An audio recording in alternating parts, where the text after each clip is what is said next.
Man, what should my next video be on? Well, I guess there is Old Reliable, in case I don't have any ideas. But, I don't know. There's gotta be something I can make a video on. Something like, no! No! No! Hello, everyone. I hope you're all doing well. For those unaware, my name is Barlow, and I'm a licensed mental health counselor. As always, there are links in the description of this video pertaining to both my role and the topics I will be discussing. This video will be focusing on the character of Cameron Wilson, who is one of the two main characters in the visual novel Arches. But before we get to him, I feel it's necessary to provide a general overview of Arches' premise. Arches is a visual novel by Echo Project, and follows the characters of Cameron and his boyfriend, Devin. Devin has expressed interest in the almost entirely abandoned town of Echo, a place that many people on internet forums have deemed to be haunted. As a result of such stories, Devin has requested that Cameron accompany him to the town in an effort to see if such supernatural claims maintain validity. The reason why Devin has asked Cameron to accompany him in particular is due to Cameron's own personal history. Specifically, Devin has requested Cameron to join him due to, as Devin calls it, Cameron's ability to see things. Such experiences appear to have resulted in Devin believing that Cameron is psychic and has the capacity to interact with spirits. He even uses the word gifted to describe such occurrences. Yet, Cameron views such visual experiences very differently. He often has to remind Devin that he doesn't see things, but instead hallucinates. This differing view of his own psyche appears to instill within Cameron feelings of frustration, as he previously has, quote, refused to entertain Devin's psychic bullshit, end quote. However, because of the support and affection Devin has shown him over the years, Cameron agrees to visit Echo, appearing to do so in an attempt to also be a supportive partner. And so, the pair, despite both having their own unique apprehensions about doing so, visit the town of Echo. They don't plan on staying the night, as Devin has booked a hotel room in the nearby town of Peyton. However, as you can probably guess, things don't go according to plan, resulting in both Cameron and his boyfriend being subjected to nightmarish experiences. That's everything I wish to talk about regarding Arches and its characters at this point in the video. But, before I go into more depth about those subjects, let's establish what questions I will be using for my analysis of Cameron. For those who don't know, a client will typically complete an intake form before their initial therapy session with a clinician.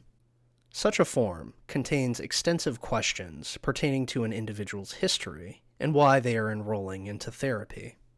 Now, like with my other videos, I've chosen a handful of questions typically found on an intake form that I believe are relevant to Cameron as a character. The questions are as follows.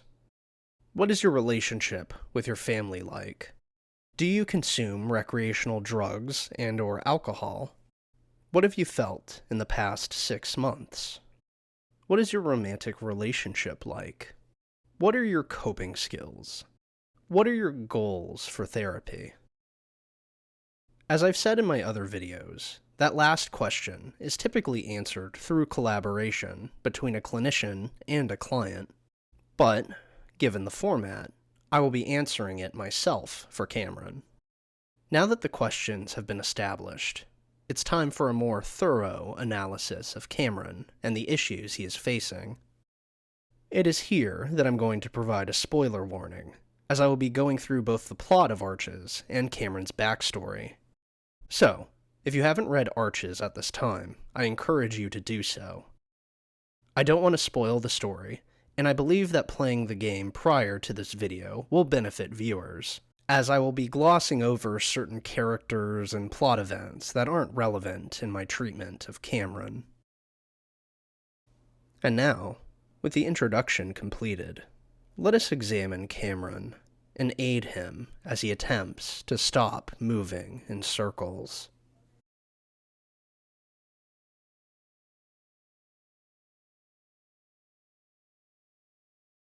Cameron had a difficult upbringing.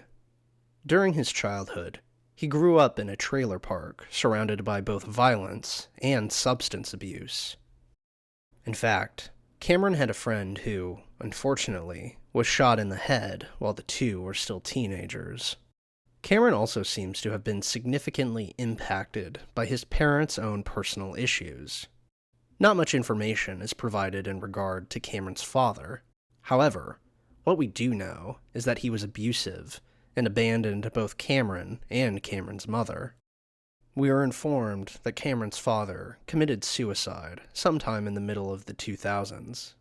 It is also worth noting that Cameron suspects his father had schizophrenia, something that I will be revisiting later in this video. I will be exclusively focusing on Cameron's mother for the rest of this section, as we receive more information regarding her and her relationship with her son. Prior to giving birth to Cameron, Cameron's mother was seemingly in love with his father as a teenager. However, Cameron's birth seems to have contributed to the pair's relationship terminating, as Cameron notes that they tried to make things work for a few months in an effort to provide him with a good upbringing. Cameron's mom struggled to provide her son with this ideal upbringing, having to work 3 jobs in an effort to financially support both of them. This seemingly contributed to Cameron's mother's substance abuse, as she often consumed large quantities of amphetamines and methamphetamine. This appears to have partially been due to her busy work schedule, which granted her minimal time to receive quality sleep. Unfortunately, financial strain and substance abuse weren't the only issues Cameron's mother experienced during his childhood. At one point, Cameron's mother began hearing a disembodied voice coming from within a box fan inside the pair's trailer. She claimed the voice belonged to God and was providing her with guidance. This resulted in Cameron's mother sitting next to the fan and listening to this disembodied voice, a behavior she prioritized for several weeks while being present in the trailer. Cameron's mother appeared keen on listening to this voice, seemingly confident that it could provide guidance on how she could enter heaven. Cameron's mother became obsessed with arches and half circles as a result of this, claiming that she would be able to enter heaven if she passed under the correct arch. Such delusions were so severe that she placed drawings of arches around the pair's home. This obsession with finding the correct arch resulted in Cameron's mother struggling with her daily functioning. Despite previously maintaining a clean home, Cameron's mother stopped cleaning dishes and frequently left unfinished takeout boxes around the trailer. Cameron himself took note of his mother's decline in hygiene, as the narration tells us, quote, "Her fur is disheveled and sticking up in different places, and she's in the same clothes she's been in for a week. She started to have a strange odor about her." End quote. Despite his mother's issues and her psychological decline, Cameron doesn't appear to harbor animosity toward her. In fact, he continues to experience a great amount of love for her, as well as guilt for not challenging her delusions. We know this because Cameron notes that his mother purchased Narcan, an over-the-counter nasal spray that can save someone's life during an opioid overdose. This is relevant because Cameron's mother preferred amphetamines and methamphetamine. Meanwhile, Cameron's preferred substance was opioids, indicating that Cameron's mother purchased Narcan solely for the sake of her son's well-being. This appears to be true, as Cameron tells Devon during the beginning of the visual novel that he almost overdosed on more than one occasion as a teenager. However, Cameron says that his mother, despite her severe issues, quote, still noticed right away when my breathing wasn't right, and I woke up to her spraying Narcan up my nose, end quote. Such adoration and gratitude for his mother appears to exacerbate Cameron's feelings of guilt. One day, Cameron's mother abruptly stated that she feared Cameron had been damned to hell and claimed that he looked like an arch. She then said she would return to save him before exiting the trailer. A few hours later, Cameron's mother was found dead after she attempted to swim beneath a bridge. Cameron was only a senior in high school when his mother died. Cameron suspects that his mother committed suicide due to her poor quality of life, and that, in her final moments, she was still attempting to enter heaven and escape her current circumstances. Such a belief, as well as the care Cameron's mother clearly held for him, appear to be why he continues to maintain love for her as a person, and guilt at her tragic death. He recognizes his mother's personal difficulties and shortcomings, yet is also able to recognize the positive qualities his mother possessed. In fact, he attributes his academic success to her insistence that he maintain a good GPA, which, ultimately, resulted in him being accepted by the University of Pueblo, where he met Devon. Cameron's overall opinion of his mother is summarized by the narration later into the plot, stating, quote, she wasn't a good mom, but she was a great person, a wonderful person, and she did the best she could with what she had at the time, end quote. While Cameron's relationship with his mother appears to have been filled with mutual love and care, there were also factors that made it painful for Cameron. From his mother's issues with drug addiction and delusions, Cameron was exposed to a great deal of psychological issues through his relationship with her. And yet, Cameron appears to feel as though he has no right to judge his mother for her poor mental health. He appears to feel this way, seemingly due to his own struggles with substance abuse. Struggles that have persisted long into Cameron's adulthood.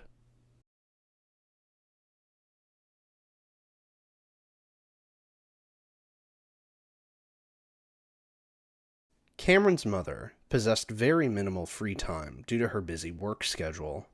As a result, a teenage Cameron was frequently left alone within the pair's trailer. We learn that his mother's medications and recreational drugs were, quote, freely available for him to experiment with while she was at work, end quote. Now, while we are unaware of what age Cameron was when he initially began abusing substances, we do know that it was occurring as early as middle school. In an extra short story narrated from Cameron's point of view, we gain a great deal of insight into his history with substance abuse and hallucinations. Cameron's narration informs the reader that he would frequently consume marijuana and opioids as a teenager, even occasionally consuming both substances simultaneously. Unfortunately, Cameron's substance abuse became exacerbated as time progressed. This appears to have occurred after a friend of his recommended that Cameron try ketamine. Now, while what research has been conducted on ketamine appears promising, especially in regard to how it can treat depression, many individuals use the drug recreationally. This is due to the fact that the drug can cause individuals to experience perception distortions, feelings of relaxation, and a noticeable diminishment in pain. This is concerning due to the fact that consuming larger doses of ketamine can result in adverse side effects, such as loss of consciousness, slowed breathing, hallucinations, and paranoia. Unfortunately, Cameron himself is no exception to the harmful side effects of abusing ketamine. After consuming the drug per his teenage friend's suggestion, Cameron experienced a distressing hallucination, during which he hallucinated that a bear was trespassing inside his friend's home with a gun. This resulted in Cameron calling law enforcement and, ultimately, losing his relationship with his high school friend. The coyote's distressing experiences with substances extended into his college years. While in college, Cameron ultimately decided to cease taking opioids. We know this because Cameron tells Devin near the beginning of the game that he stopped abusing the substance shortly after the pair initially met. It is worth noting that Cameron's process to become sober wasn't easy. Such a decision rarely is. If it were, we wouldn't have phrases such as addiction or substance abuse.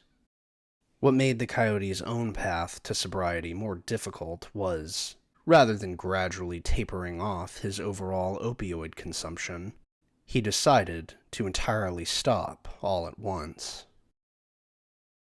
Many people attempt to quit substances all at once, a process often referred to as going cold turkey. On paper, it sounds ideal. You're quickly done with the very substance that is harming your life in multiple ways.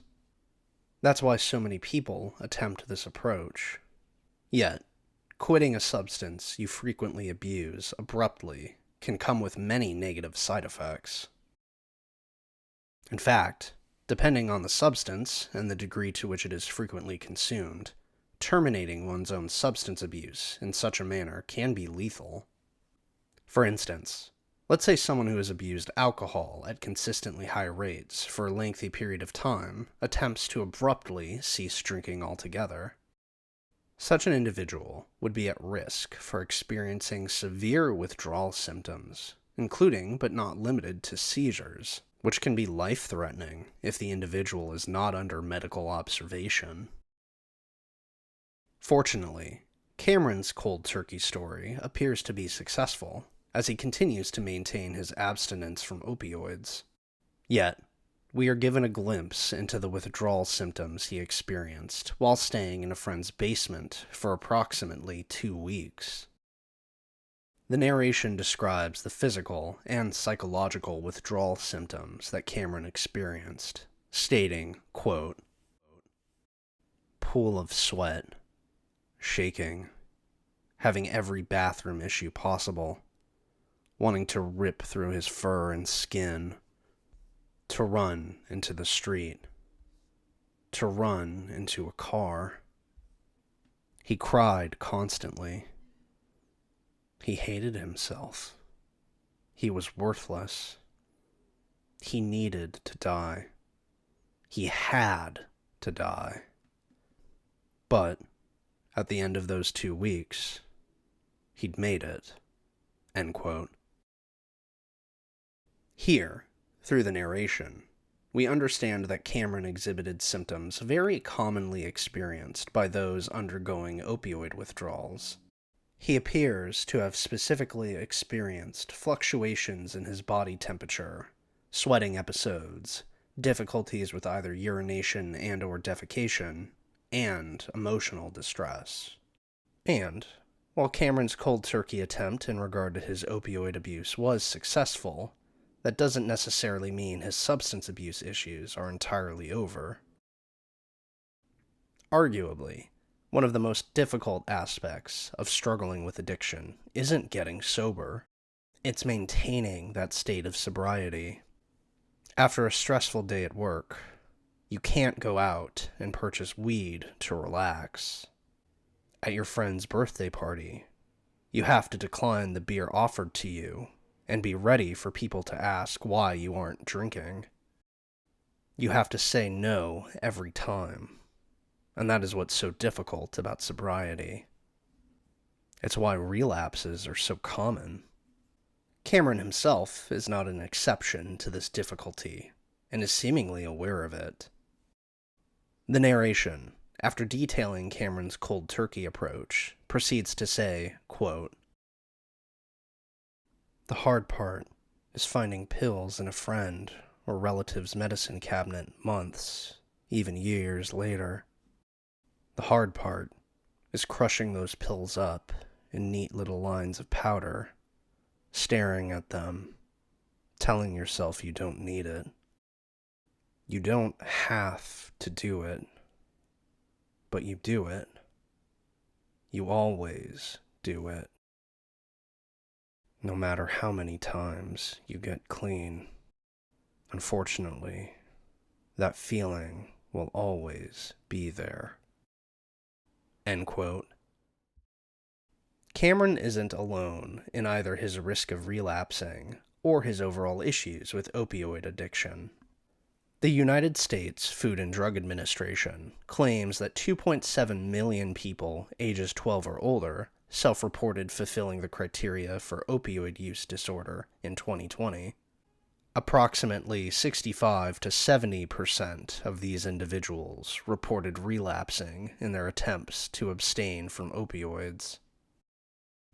This information, unfortunately, is unsurprising when we examine the CDC's analysis on the rise of opioid overdose deaths in recent years. The CDC estimated that almost 80,000 individuals died as a result of opioid overdose in 2023, making up 76% of the total number of people who died as a result of a drug overdose. Now, it's important to note that opioids aren't the only substance that have negatively impacted Cameron's quality of life. At one point in the visual novel, the narration alludes to a distressing experience Cameron had while consuming psilocybin, also known as magic mushrooms. Such an experience was so distressing that it resulted in the coyote experiencing a panic attack for the first time in his life. For those unaware, psilocybin is a psychedelic drug that alters an individual's thought patterns, sense of time, and their emotional state.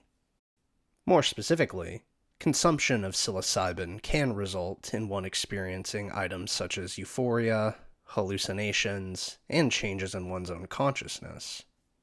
We receive information regarding Cameron's psilocybin usage later in the game from the coyote himself. He details the negative experience and the seemingly long-term effects this event had on him. This is a very lengthy section, but I wish to highlight certain information Cameron shares here regarding his experience with psilocybin. I wish to do so in an effort to both further establish his history with this particular drug and provide context for a plot point I will be discussing later. Cameron, while talking with a college friend of Devin's named Artie, makes statements such as, "Yeah, it definitely changed me, and not in a good way. I mean, some people change for the better, but others just kind of end up mentally fucked up, and that was me." End quote. He then proceeds to say how he wasn't in a good place mentally prior to consuming the psilocybin, and states that this culminated in him experiencing such an episode of distress. This episode was so distressing that, even describing it years later, Cameron begins to cry in front of Artie. It's also possible that the emotional distress Cameron experiences here is further amplified by other distressing experiences with psychedelics. Further in the story, Cameron recalls such an experience. He alludes to being in high school when it happened, and friends having to physically restrain him after he ran through an unfamiliar public park. I mention this possibility because Cameron's negative experiences with psychedelics appear to have negatively impacted his ability to enjoy the drug of marijuana. Cameron references that, in the months following his negative experience with psilocybin, even poor quality marijuana would cause him to feel as though he were about to experience a similar episode of panic. This would often cause Cameron, during his teenage years, to consume some of his mother's prescription medications. He would do so in an effort to lower his marijuana-induced panic. Unfortunately, Cameron appears to experience similar feelings of panic during the plot of Arches after consuming marijuana with Artie. He begins to experience panic, especially as his thoughts turn to psilocybin and how it, quote, permanently fucked his sense of self, end quote. As he panics, Cameron begins to berate himself, as, through the narration, we see Cameron call himself a stupid fucking idiot, while also thinking about how he needs to man the fuck up. It's here that Cameron seemingly reaffirms his choice to no longer consume opioids, stimulants, or psychedelics. He does so, seemingly due to him recognizing that the hallucinations and emotional distress such substances instill within him are not worth the benefits. I use the word benefits here because I believe it's important to highlight why people use substances in the first place. People can abuse substances for a variety of reasons. They can be seeking pleasurable feelings of euphoria, a diminishment in their overall stress levels, or potentially be self-medicating for a mental illness they are unable to receive treatment for. This is part of the reason why it's so difficult to stop abusing drugs. There are biological components to addiction, but dependency on substances is more complex than simply what is physical. For some people, drugs are a means of escaping the psychological distress they experience on a daily basis. Unfortunately, some people abuse substances in an effort to alleviate the very distress that addiction causes them. After all, addiction can negatively impact our health, social relationships, and personal finances. The structure of addiction is that of a circle, and Cameron's own experience with it is no exception. He abused opioids when he was younger, became sober, and, after using marijuana in Arches, began to repeat old patterns of hallucinating, fleeing to unknown locations, and, ultimately, making the people who care about him worry. Now, that's not to say Cameron didn't have a reason to smoke marijuana with Artie. The hours leading up to this decision have been filled with stress for the coyote. And, more importantly, he was doing it to support Devin, his boyfriend of several years, who was excited about the possibility of seeing a ghost. Cameron thought that, since being high exacerbates his visual hallucinations, he could help Devin fulfill this desire. Unfortunately, this decision to use again only harms Cameron and Devin. Cameron soon flees into the desert due to feeling overwhelmed by panic, leaving his boyfriend to fear that Cameron will die alone somewhere in the wilderness. Addiction comes with a cost. Yes, there is the financial price you pay, but, as demonstrated by this incident of Cameron fleeing into the desert alone, those who struggle with addiction can also pay with their mental well-being, their personal relationships, and even their lives. That's why it's so important to break the circle that is addiction. It's easier said than done, but your relationships, your mental health, and every other aspect of your life will improve. I myself am proof of that. And, in my work with Cameron, I would hope that he sees similar improvements in his life as he returns to sobriety.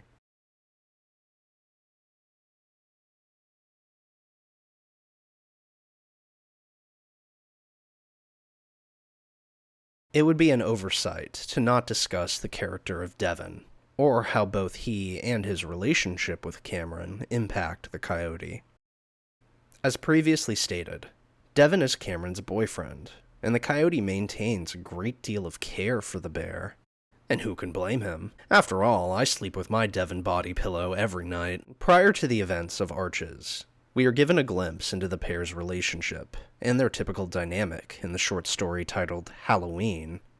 Despite having reservations about visiting the town of Echo, Cameron ultimately decides to do so in this short story. He wants to be a supportive boyfriend, and, if possible, help Devin obtain a sense of closure in regard to the death of his sister, Lupita.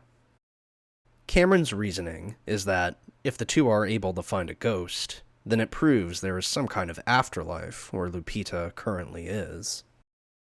This is significant, because it shows Cameron is willing to place himself in uncomfortable and even distressing situations if it means he can provide Devin with a great sense of relief. It demonstrates just how much affection and care Cameron maintains for Devin. More importantly, such care is mutual. During the opening of the game, Cameron is noticeably tense due to his reservations about visiting the town of Echo. Devin does what he can to make the coyote comfortable, such as slowing down the car upon seeing Cameron clutch his own car seat. Shortly after this, Cameron reflects upon how he has not fully explained his own mental health struggles to Devin, such as the distressing hallucinations he has previously experienced.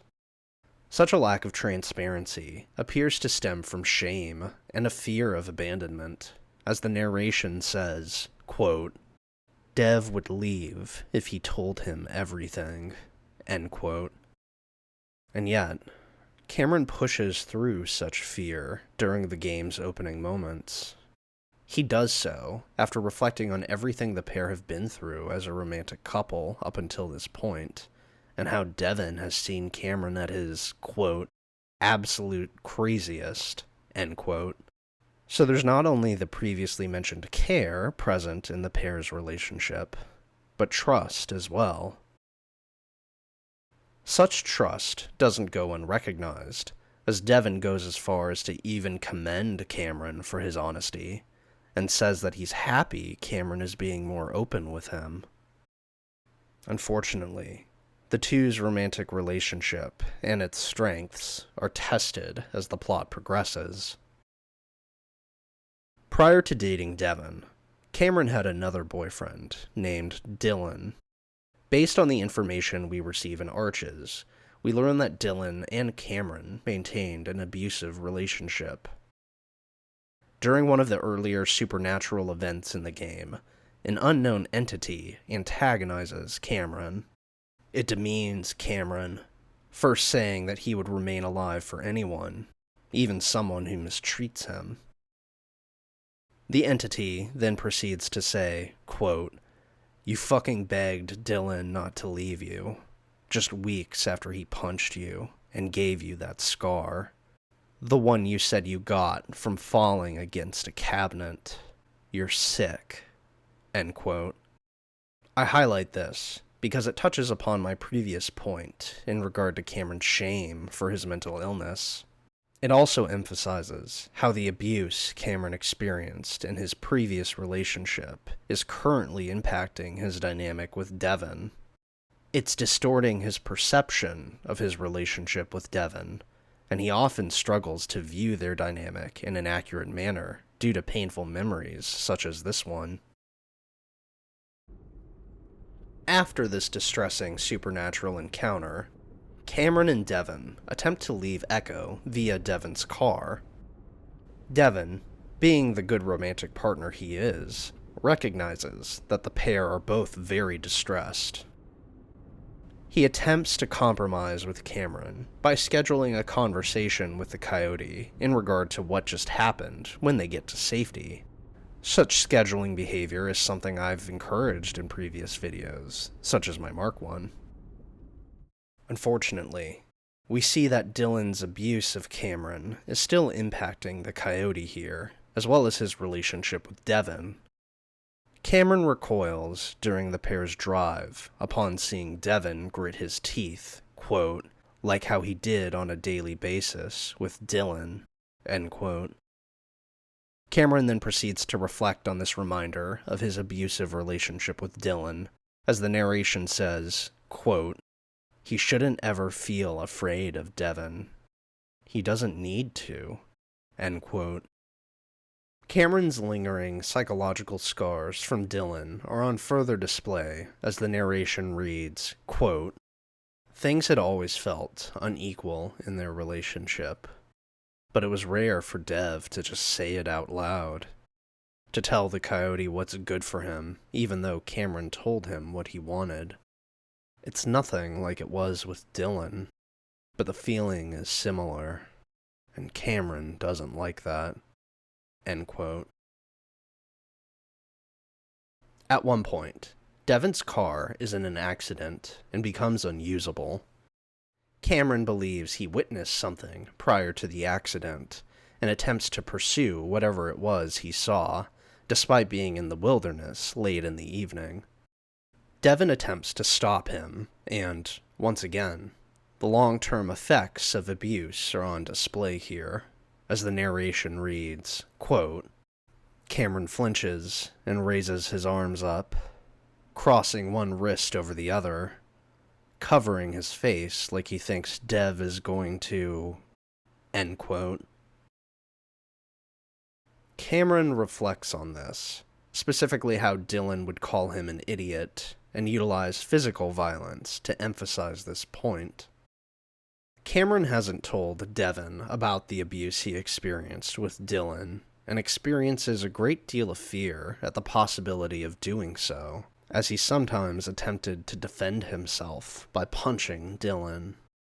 He appears to fear being viewed as severely mentally ill due to this behavior, as Dylan did not always initiate the physical aggression within the pair's relationship. We see this fear of Cameron's on display as the narration reads, quote, "He always lost, but the few hits he'd land always felt worth it. That would be a real treat for you, Dev. Not only is your boyfriend crazy, he's violent, too." End quote. Unfortunately, this history of abuse isn't the only item that is currently disrupting Cameron and Devon's relationship. The pair's relationship becomes further challenged later in the story, when Devon's previously mentioned college friend, Artie, arrives with his car in an effort to drive the two out of Echo. At one point, Artie begins smoking marijuana from a vaporizer pen, and Cameron begins to do so as well. Devon becomes concerned here, mentally noting how Cameron never consumes marijuana, and reflecting on how the coyote himself even makes jokes about being straight edge.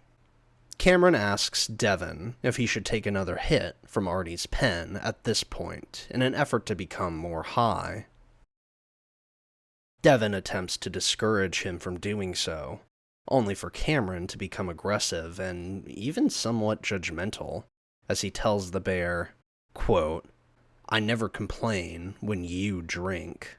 End quote. Later, the two have a discussion, during which Cameron cries and says he consumed the marijuana in an effort to potentially see ghosts. Again, Cameron's own insecurities in regard to how Devon may potentially perceive him in a negative manner are on display here. The narration tells us that Cameron fears this confession is, quote, "enough to make Devon question why he's with the crazy canine in the first place." End quote. And yet, despite such fear, Devon once again proves himself to be a source of care and comfort for Cameron, as the bear encourages the coyote to sit down, drink water, and eat food in an effort to stabilize himself. Unfortunately, insecurities as strong as the ones Cameron maintains aren't so easily resolved. Cameron internally wonders why Devon is so kind to the coyote when he behaves in such an unpleasant manner. He even goes as far as to say, quote, "Thanks, Devon. I'm sorry I'm such a piece of shit." End quote. While this further demonstrates Cameron's own insecurities when it comes to his relationship with Devon, it also highlights the coyote's own negative beliefs about himself. Devon asks about Cameron's piece of shit comment, To which Cameron proceeds to say, quote, "I know that's something you wouldn't say, but I'd rather you tell me when I'm being awful. I don't want to go back to the way I was." End quote. Romantic relationships can be healing in many ways, yet that does not typically occur without some difficulties. After all, overcoming our own personal issues involves addressing the issues directly in the first place. Low self-esteem, substance abuse, and other psychological issues rarely develop overnight. And for us to reach a point where such issues no longer disrupt our lives, we need a great deal of time. This is true even when we have people in our lives who actively support us, especially when the psychological issues in question involve both hallucinations and delusions.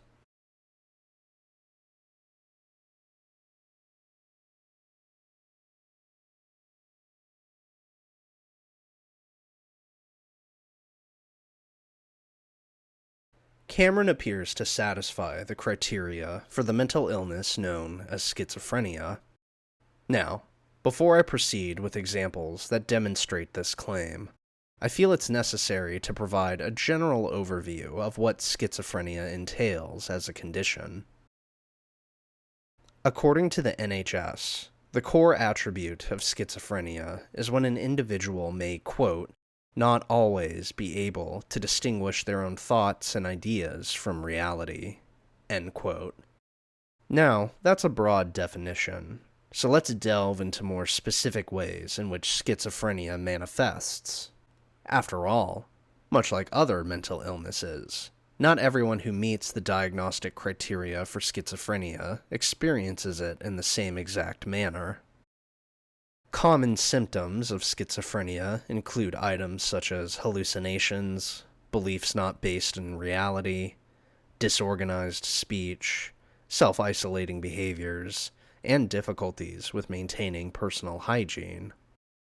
In addition to examining these symptoms, it's important to also understand what factors put people at greater risk for developing schizophrenia. Research appears to indicate that genetics play a significant role in the likelihood of whether or not someone will be predisposed to this condition. However, genetics are not the only risk factor that is relevant here. Stress also appears to raise an individual's likelihood of developing schizophrenia. Now, while stress alone may not be enough for someone to develop schizophrenia, it can trigger its development, especially if someone is already genetically predisposed to it. Substance abuse also appears to be a risk factor for developing schizophrenia. This is especially true if the individual in question is a teenager who is currently in the midst of abusing substances such as cannabis, cocaine, LSD, or amphetamines. I highlight the word teenager because teenagers, much like adults, do abuse substances, and there appears to have been an increase in both teenage drug usage and teenage drug overdoses in recent years. Now, with these symptoms and risk factors in mind, let us re-examine what we know about Cameron's own mental health history, both during and before the events of Arches. Firstly, there is the previously mentioned familial history of delusions. This is demonstrated by Cameron's mother sitting beside a fan for lengthy periods of time, while listening to a non-existent voice that she claimed belonged to God. There is also the matter of Cameron himself suspecting that his father had schizophrenia. So, overall, there appears to be a strong genetic component linking Cameron to this condition. Secondly, there is the previously mentioned marijuana, opioid, and ketamine abuse that Cameron engaged in during his teenage years. This, combined with the delusions that Cameron's mother experienced and the distress her death caused him, appear to put Cameron at greater risk for developing schizophrenia. That being said, I believe that Cameron fulfilling this diagnostic criteria was inevitable. These factors I have highlighted only resulted in him exhibiting the symptoms of schizophrenia sooner rather than later. I believe this due to Cameron himself saying that he was 8 years old when he experienced a visual hallucination for the first time. The most common visual hallucination that Cameron appears to witness is a flat image of a monster wearing a raincoat. The narration compares the appearance of this hallucination to a cardboard cutout of a fictional monster one might see from a movie. Now, I feel as though it's important to note that, despite what a great deal of media may suggest, visual hallucinations are not the most common form of hallucination experienced by those with schizophrenia. In fact, the most common form of hallucinations experienced by those with schizophrenia are auditory hallucinations. Meanwhile, visual hallucinations are much less common, but are by no means rarely experienced by those with schizophrenia. For those of you who wish to learn more about auditory hallucinations, I recommend this 5-minute piece done by CNN, in which Anderson Cooper attempts to complete daily tasks and answer basic questions while listening to a simulation of auditory hallucinations.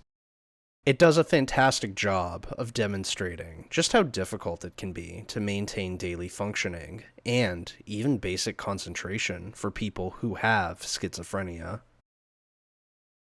That being said, Cameron's schizophrenia is certainly not limited to visual hallucinations. In addition to the raincoat creature hallucination he occasionally sees, Cameron, during the events of Arches, experiences both auditory hallucinations and delusional beliefs. In a scene that comes later in the story, Cameron has separated himself from both Devon and Artie as he attempts to pursue the raincoat monster into an abandoned motel. Now, there are supernatural elements at play here in this story, so Cameron's hallucinations and delusions here can't entirely be attributed to his schizophrenia. That being said, I believe, much like the previously mentioned teenage drug abuse and stress, the supernatural forces at play here are aggravating Cameron's symptoms.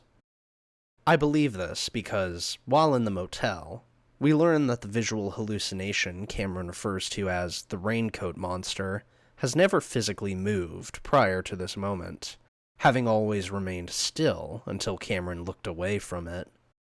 However, while in the motel room, the raincoat monster moves while Cameron maintains eye contact.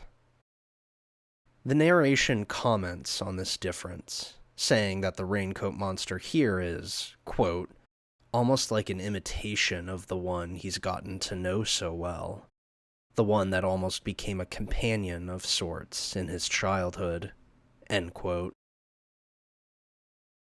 It is here where we see Cameron also beginning to experience the previously mentioned delusional beliefs. Such delusional beliefs appear to be exacerbated by both the marijuana he recently consumed and his currently elevated stress levels. While still inside the abandoned motel, Cameron begins worrying Devon isn't a reliable person, even going so far as to worry that Devon has staged all of the sights and sounds Cameron has experienced up until this point. Such delusional thoughts are conveyed via the narration, which reads, quote, "Why did Artie and Devon abandon him like this? Is this part of Devon's investigation still? Is this a setup of some kind? Like a test? After all, Devon had been so adamant that he not come back to the motel with him to gather his equipment. That would have been the perfect opportunity." End quote. Unfortunately, Cameron's delusional thoughts result in an escalation of the situation soon after this scene. Devon, worried about Cameron, hurries into the motel after losing sight of the coyote. Cameron, however, doesn't believe that this is the real Devin and flees toward the bathroom, locking himself inside it with the raincoat monster. Devin tries to convince Cameron to come out of the bathroom and expresses concern for Cameron's safety. But the delusional thoughts Cameron is currently experiencing are overwhelming him with emotional distress, and he begins to make accusatory statements through the bathroom door. He asks why Devin brought him to the town of Echo, calling into question Devin's true intentions, and even asks if Artie is outside the door with the bear currently. Devin eventually breaks down the door as Cameron begins to hallucinate claws raking across his body. He tries to provide Cameron with comfort by holding the coyote, but the panic and delusional thoughts Cameron is experiencing persist, resulting in him pulling away.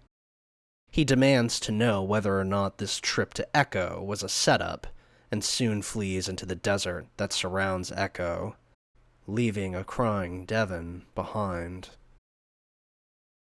While alone in the desert, Cameron's panic eventually stabilizes, and he is able to recognize that what he had been experiencing in the motel were delusional thoughts, exacerbated by his auditory hallucinations, as he had never heard voices before.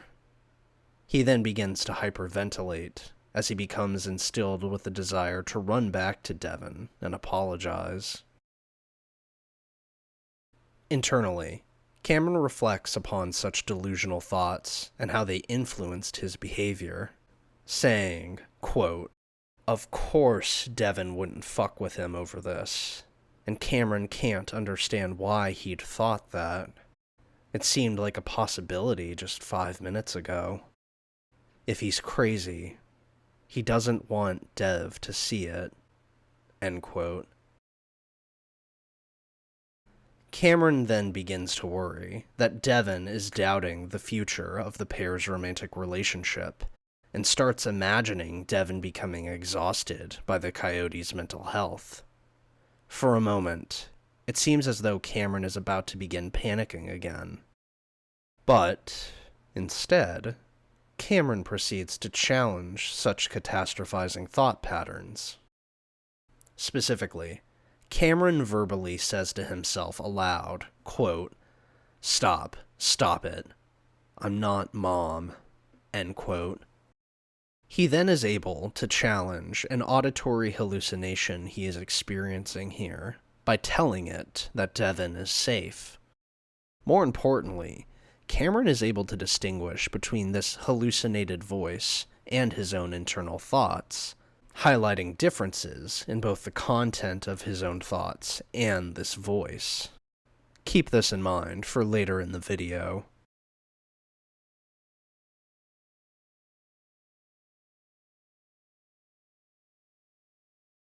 Another element of Cameron's psyche that I wish to highlight in this section is what I perceive to be low self-esteem. Even before arriving in Echo, we can see that Cameron doesn't maintain a positive self-image of himself. During the previously mentioned short story Halloween, we see Devin and Cameron discussing the possibility of visiting Echo. It's at this point Devin implies that Cameron potentially possesses psychic abilities. To this, Cameron internally thinks to himself, quote, "I'm just a stupid kid that sees horrible, useless things," end quote. Throughout Arches, we see Cameron often refer to himself using this kind of self-berating language, both in his conversations with Devin and within his own thoughts. In regard to his own thoughts, we not only see that Cameron has low self-esteem at the beginning of the plot, but that it also significantly impacts how he behaves. After opening up about his mother at the beginning of the game and being hugged by Devin, Cameron reflects on his reasoning for concealing such portions of his personal history. The narration reads, quote, He'd always worried that Devin would get too weirded out by what happened when he was a teenager. Just like his mother. The definition of trailer trash. End quote. Such thoughts appear to become more frequent as the plot progresses, and Cameron becomes understandably more distressed during his time in Echo. Across the story, he uses judgmental language, particularly in regard to his own mental health. Examples of such beratement include, but are not limited to, lines such as, "I'm going crazy," "Yeah, psychic or not, I'm unstable," and "Sorry, I'm crazy, don't mind me," end quote. At one point, while reflecting upon how he unintentionally caused Devin to crash his Jeep and leave the pair stranded, Cameron seemingly becomes frustrated at Devin's attempts to find cell phone reception. Cameron insists that he has put the pair in danger. Devin ignores such sentiments, choosing instead to focus on trying to obtain a signal on his cell phone so that the pair may leave Echo. After Devin chooses not to participate in Cameron's self-berating behavior, the coyote internally thinks to himself, quote, "Why don't you just tell me what a stupid, idiot piece of shit I am?" End quote. I highlight this because, while such low self-esteem doesn't appear to be Cameron's most severe psychological issue, it does significantly disrupt his relationship with Devin, and negatively impacts his overall mental health. Nothing happens in a vacuum, and our own minds are no exception. Our problems intertwine with each other, often amplifying one another. That's why it can be so difficult to know whether a particular symptom is due to one mental illness, another, or two conditions we simultaneously maintain. It's also another reason why change, even for the better, is not an overnight process. In my work with Cameron, I would wish to challenge such negative beliefs about his own character, but I will go into more detail about that later, as there is one last prominent issue I wish to explore during this section of the video.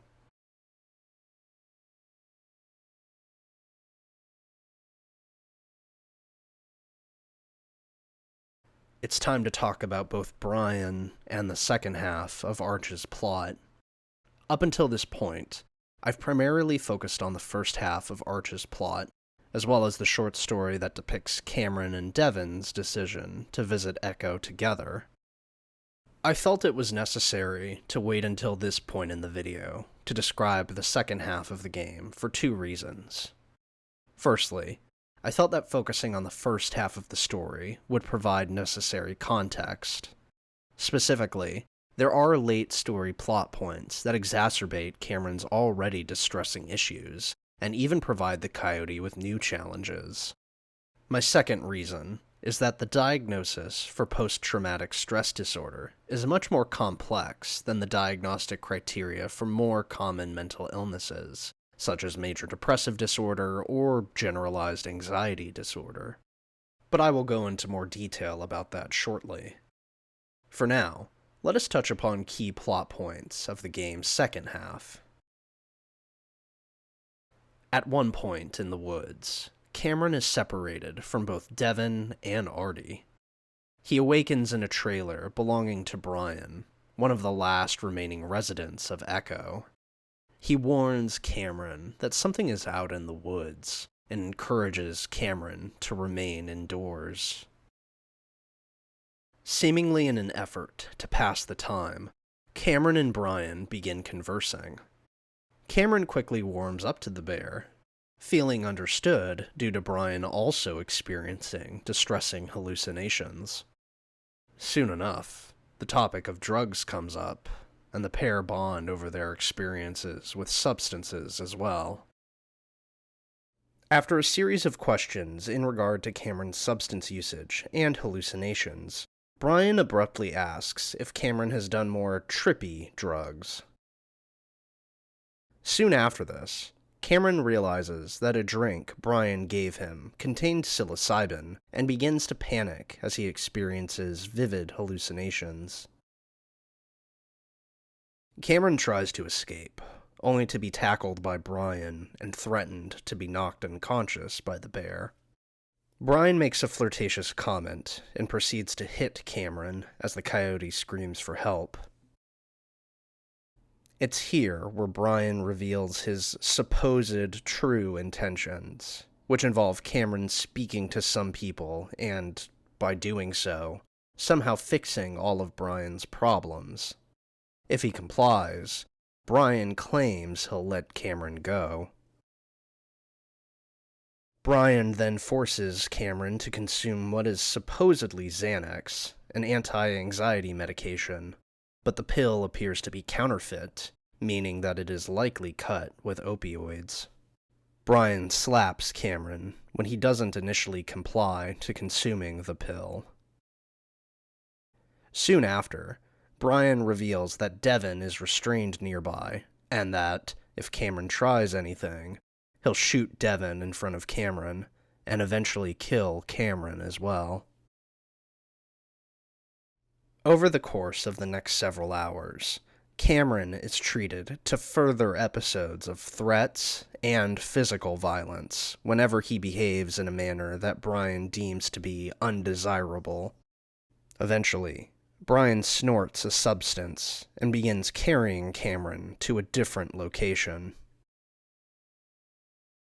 Cameron feels the psilocybin effects continuing to intensify at this point. Brian reveals he poured an unusually large amount of the substance into Cameron's drink, not expecting Cameron to consume it all. We also learn that Cameron is on 3 milligrams of Xanax, enough to make Brian threaten Cameron with murder due to a concern that the coyote will fall asleep or become delirious. At one point, he even begins dancing in the woods while growling and laughing. Brian then begins laughing after lying to Cameron and claiming that Devin is dead, just before he says how cute he finds Cameron.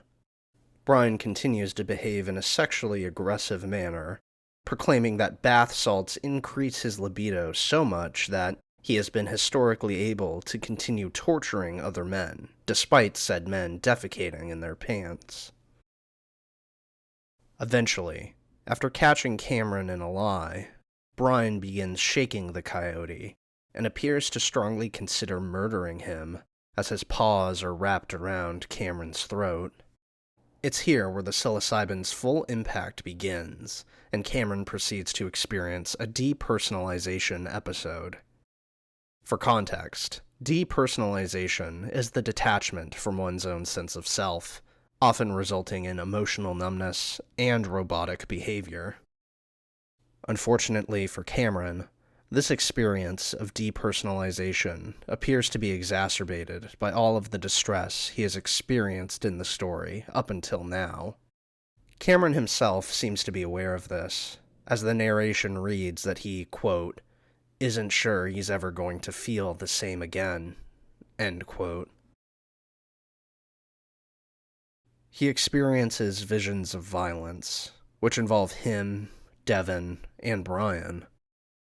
Cameron continues to experience depersonalization as he makes multiple overly simplistic statements to Brian here. He even has to frequently remind himself of his own identity as he struggles to communicate with the bear. After more verbal aggression and violence, we reach the story's climax in the town's mine. Brian begins beating Cameron, but Devin arrives, and the three fight. At one point, Brian is able to get a hold of his shotgun and points it at both Cameron and Devin as they remain on the floor. It seems as though the two of them will die here. At the last moment, Cameron moves the shotgun, causing it to miss both him and his boyfriend. Fortunately, the butt of the gun hits Brian in the chest. This causes his heart, already severely damaged by years of drug abuse, to give out, and the bear dies. Devin then picks up Cameron, carrying him toward the exit of the mine, away from Echo and, hopefully, toward their happy future together. Unfortunately, trauma is not so simple to move on from. In fact, we all arguably carry some form of trauma with us. Scars on our mind that continue to sting. Moments of fear and sadness that we are all still trapped in. Sometimes, it feels as though no matter how hard we cry, how much we numb ourselves, or how hard we try to push away the pain, we are still moving in circles. And Cameron is no exception. Now, before I demonstrate how the psychological trauma Cameron experienced in Echo impacted him, I wish to focus on the diagnostic criteria for PTSD. Firstly, an individual must have been exposed to death, threats of death, serious injury, threats of serious injury, sexual violence, or threats of sexual violence in order to qualify for a PTSD diagnosis. The second criteria mandates that an individual must re-experience their traumatic events from the first criteria. Such re-experiences can take the form of intrusive memories, nightmares, flashbacks, or simply reacting to the traumatic event as though it is still occurring in the present moment. The third mandatory criteria dictates that an individual must be attempting to avoid stimuli that is related to the initial traumatic event.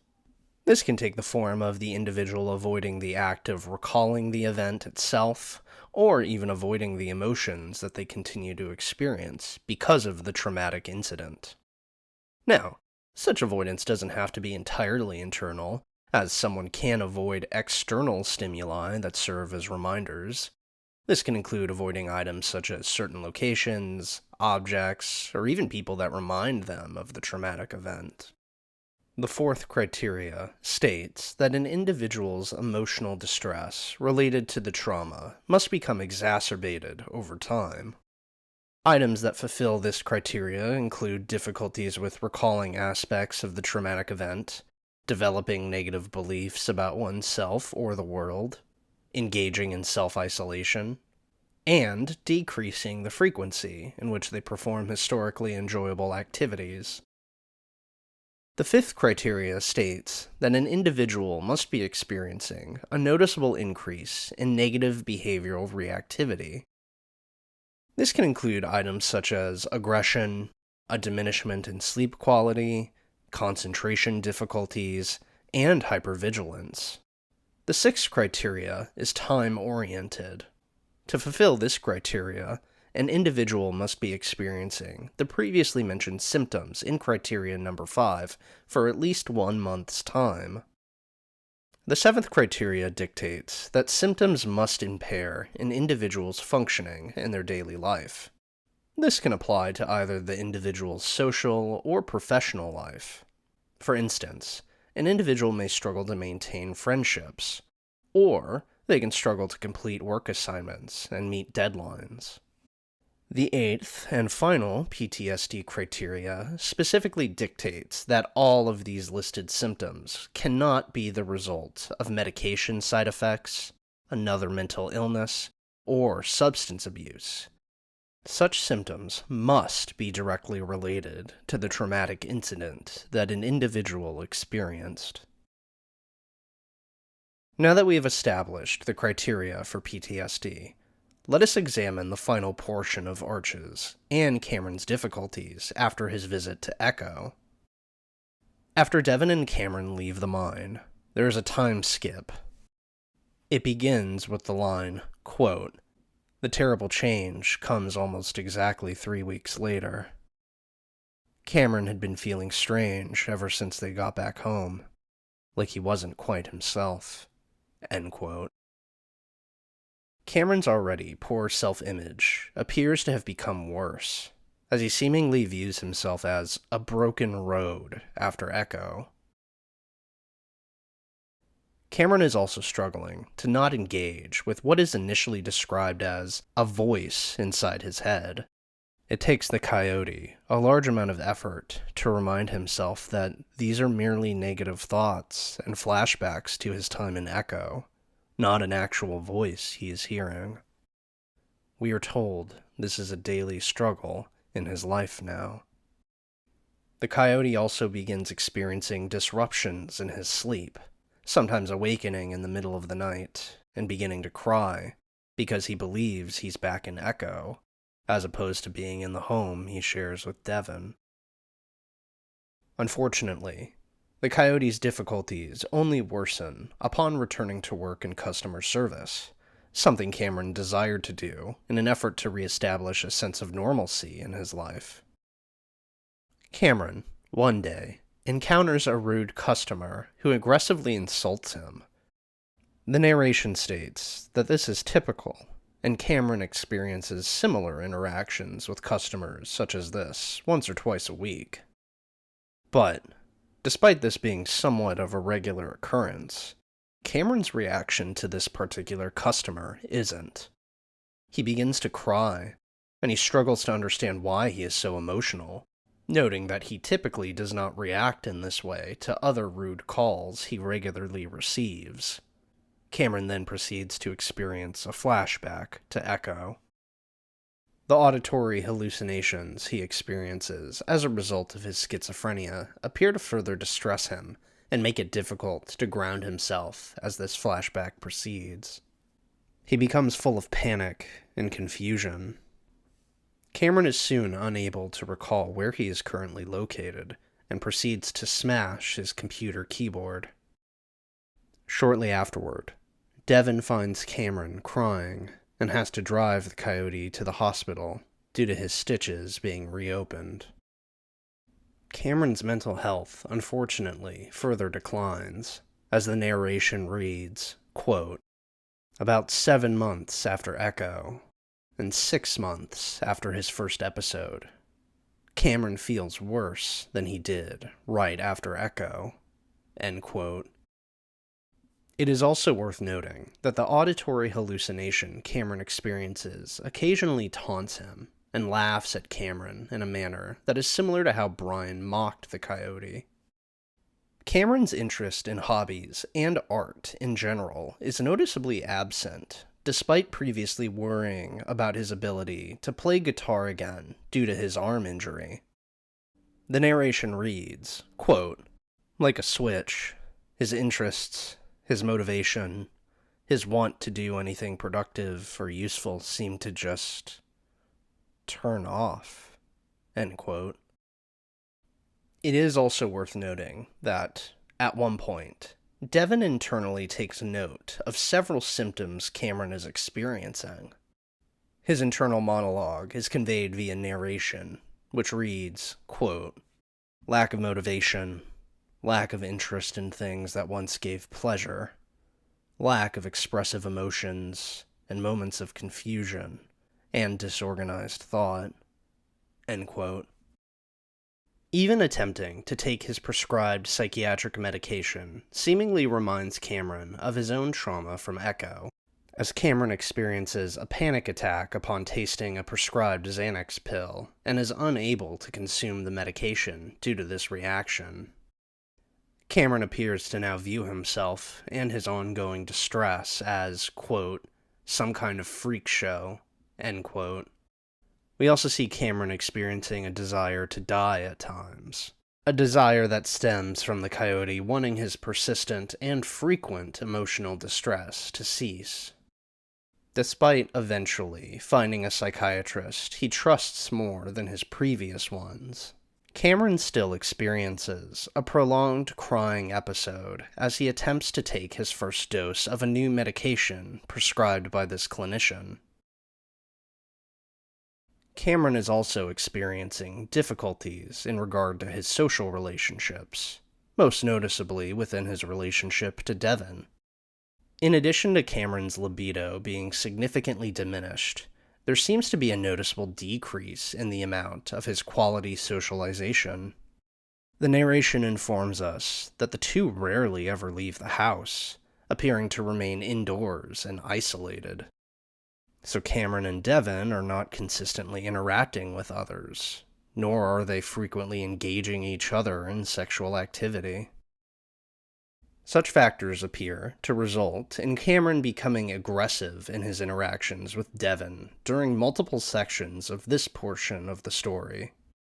He remarks at one point that Devon doesn't trust him to take his medication, and, in reference to the pair's diminished sexual interactions, says, quote, "You want to do a cavity search too? Hey, maybe that can be our solution. I take my meds, and you get to play with my ass." End quote. The two then proceed to argue and experience yet another fight. The kind of fight that they never had before their trip to Echo. The scene is as follows. "I know you care about it, Devon. I can feel it from you every fucking night.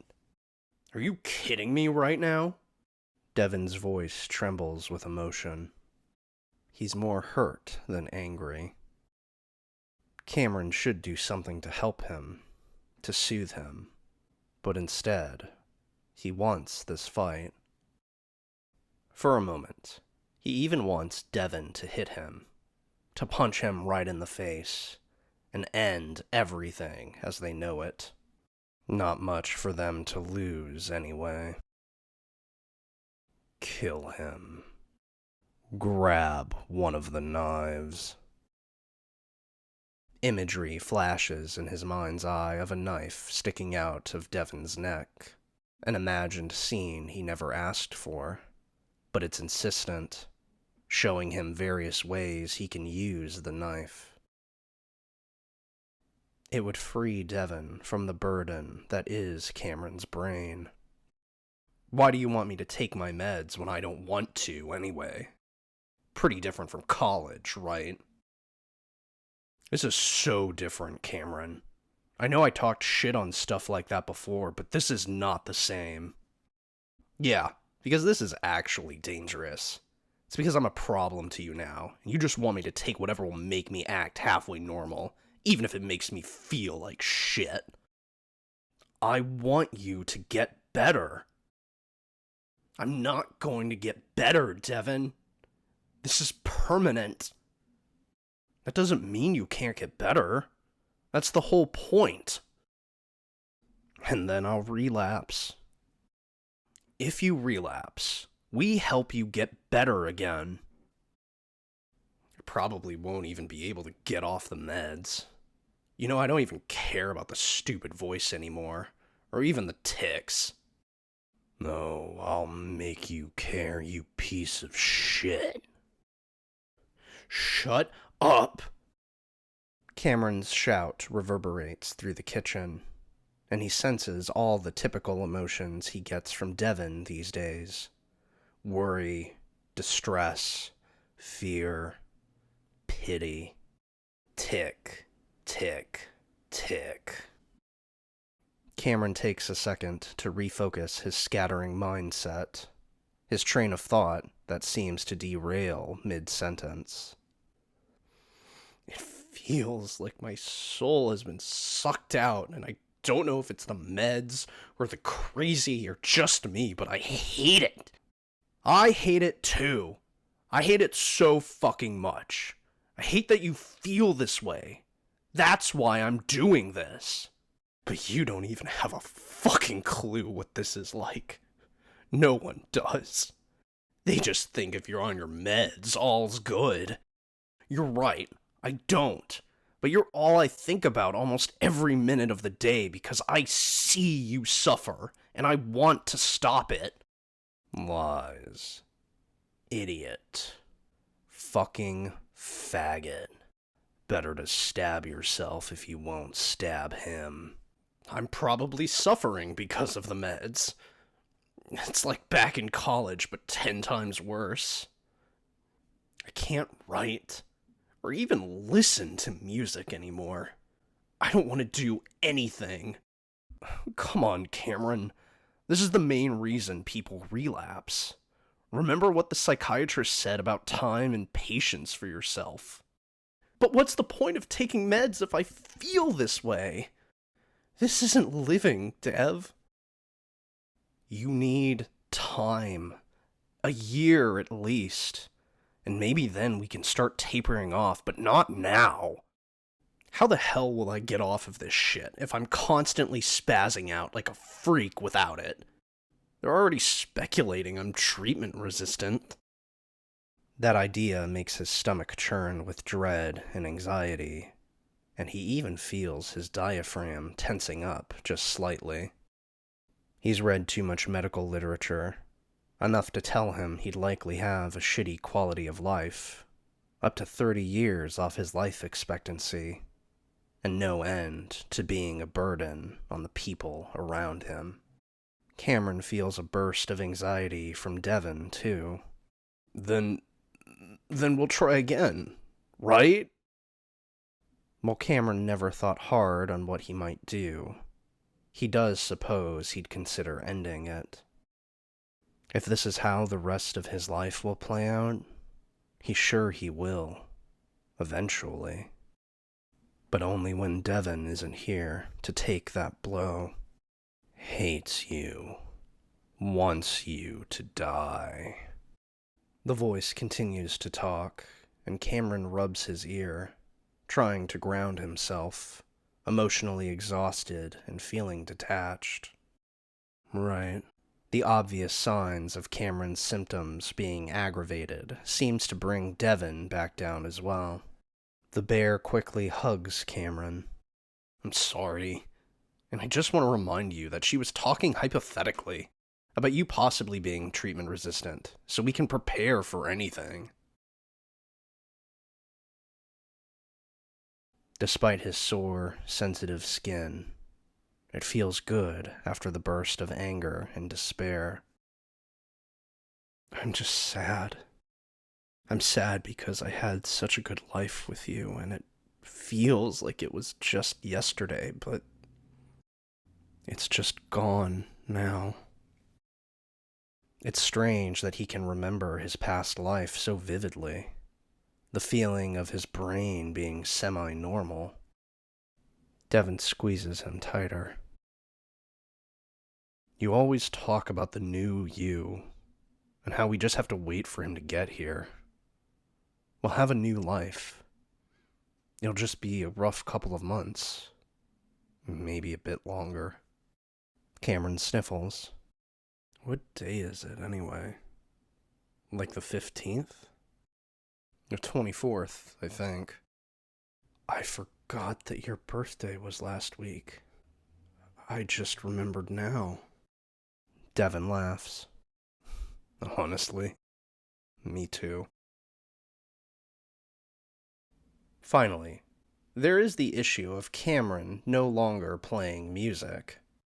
While he initially doesn't play guitar due to his arm injury, Devon notices that Cameron still does not play music, even after 2 years have passed since their time in Echo. Cameron's keyboard is so unused that, at this point in time, it sits in the basement collecting dust.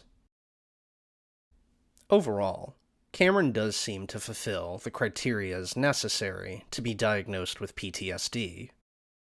Unfortunately, such PTSD is made more difficult to manage due to his schizophrenia symptoms, which naturally causes Cameron to experience worry in regard to not only his own future, but the future of his relationship with Devon. And, while things may seem hopeless at times, there are important tools that Cameron already possesses.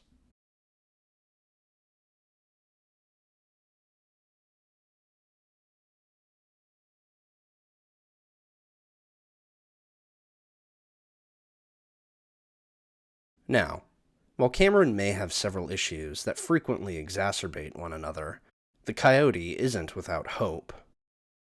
The first, and arguably most significant coping skill present in the story of Arches, is Cameron's medication regimen. This may seem counterintuitive due to the medication often triggering Cameron and causing him to experience flashbacks in regard to Echo. However, One phrase I often tell clients who express interest in psychiatric medication is this: medication is a tool. It won't instantly cure your depression, anxiety, or whatever psychological issue you are struggling with, but it can make the symptoms of whatever issue you are struggling with less intense. This can ultimately lead to an overall increase in your ability to effectively reduce said issues and live a more fulfilling life. That's the difficult part. You have to use the medication in parallel to things like therapy and other coping skills. I also feel it is important to say that, depending on one's diagnosis and the severity of their condition, medication doesn't have to be a permanent fixture in your life. You can decrease the dosage and, in some cases, ultimately cease taking medication entirely. And Cameron is no exception. During one of the final scenes of Arches, we receive a glimpse into Cameron's life during the summer of 2021. The narration reads that Cameron feels, quote, as if he's starting to live life again. Not his old life, but a new, unfamiliar one. Tapering down his meds, along with exercising, definitely helped. End quote. Again, Cameron's issues are still by no means gone, despite being on several types of psychiatric medications. Yet, his life is seemingly more quote-unquote normal, more so than it has been since his time in Echo. He and Devin are out of the house, even holding hands and smiling here. It's a noticeable improvement from the distressing moments Cameron has endured during the previous years.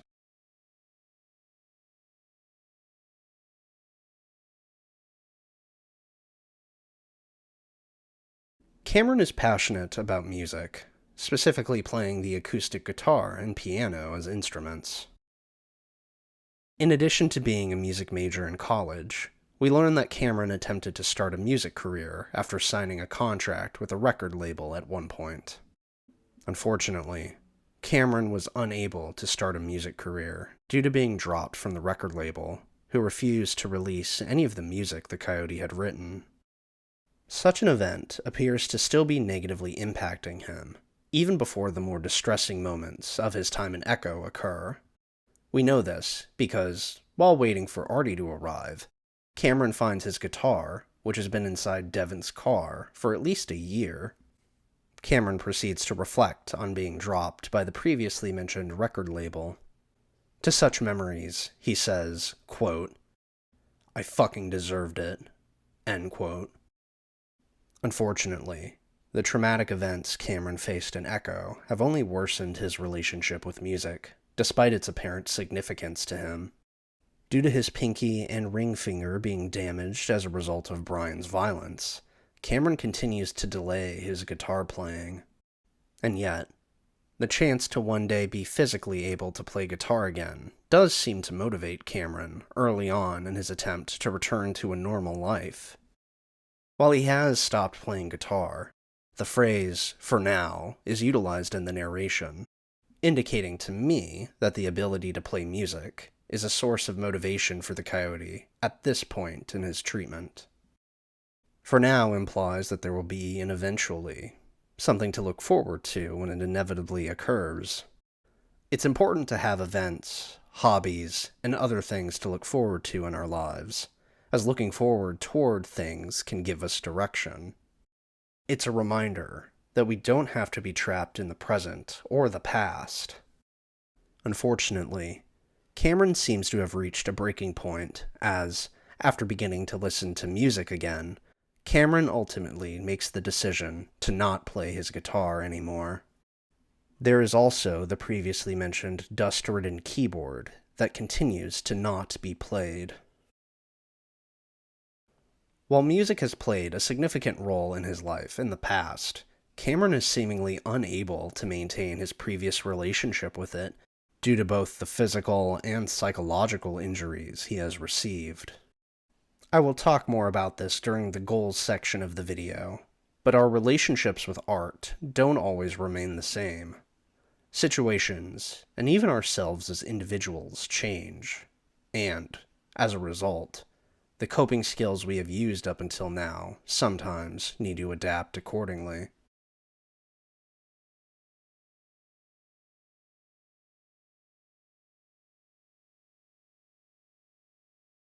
The final coping skill I wish to address is that of paced breathing. I mention this coping skill in particular as it appears to have aided Cameron in the past when he was experiencing panic attacks. On more than one occasion, Devin helps Cameron in steadying his breathing, even slowing down his own breathing as he provides the coyote with verbal guidance. Devin also reflects upon how the pair performed such a technique in the past, noting that it seemed to alleviate Cameron's panic during previous instances prior to their trip to Echo. While Cameron still continues to possess serious psychological issues during the game's final scenes, items such as medication, paced breathing, and even the idea of engaging in music again do appear to provide him with some degree of stability. Coping skills can vary from individual to individual. Finding what works for yourself is often a trial and error process. However, attending therapy with even a few coping skills in mind can result in a productive start to your treatment.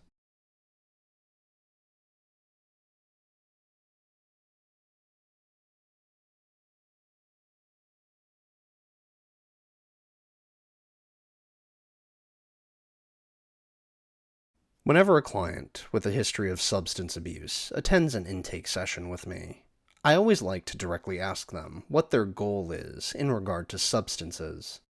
I ask this because not everyone desires to live a life that is entirely sober. Yes, some people do, but for most clients, it's more complicated than that. Some clients only wish to diminish their current consumption rates of their substance of choice, while others wish to substitute it for another substance that is less disruptive to their quality of life. Cameron, I believe, due to his distressing experiences with opioids, psilocybin, and marijuana, would express an interest in being completely free of substances. Again, normally a client would express this to me, but given the format of this video, I have to provide a degree of interpretation here. I do, however, feel confident in making this assumption, due to the coyote's reluctance to use substances after Echo, aside from one scene where he attempted to read Artie's mind.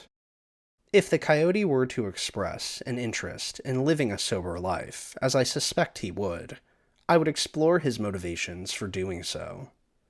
I would specifically ask Cameron questions typically utilized in motivational interviewing. Motivational interviewing, to give a brief definition, is, quote, a collaborative, goal-oriented style of communication with particular attention to the language of change, end quote. At its core, it's about empowering clients and encouraging them to pursue their desired changes, as well as understanding why they desire to make such changes in the first place. Now, some of the questions I would specifically ask in regard to Cameron's substance abuse would be, what has your relationship with substances cost you in the past? And what did you gain from your substance use?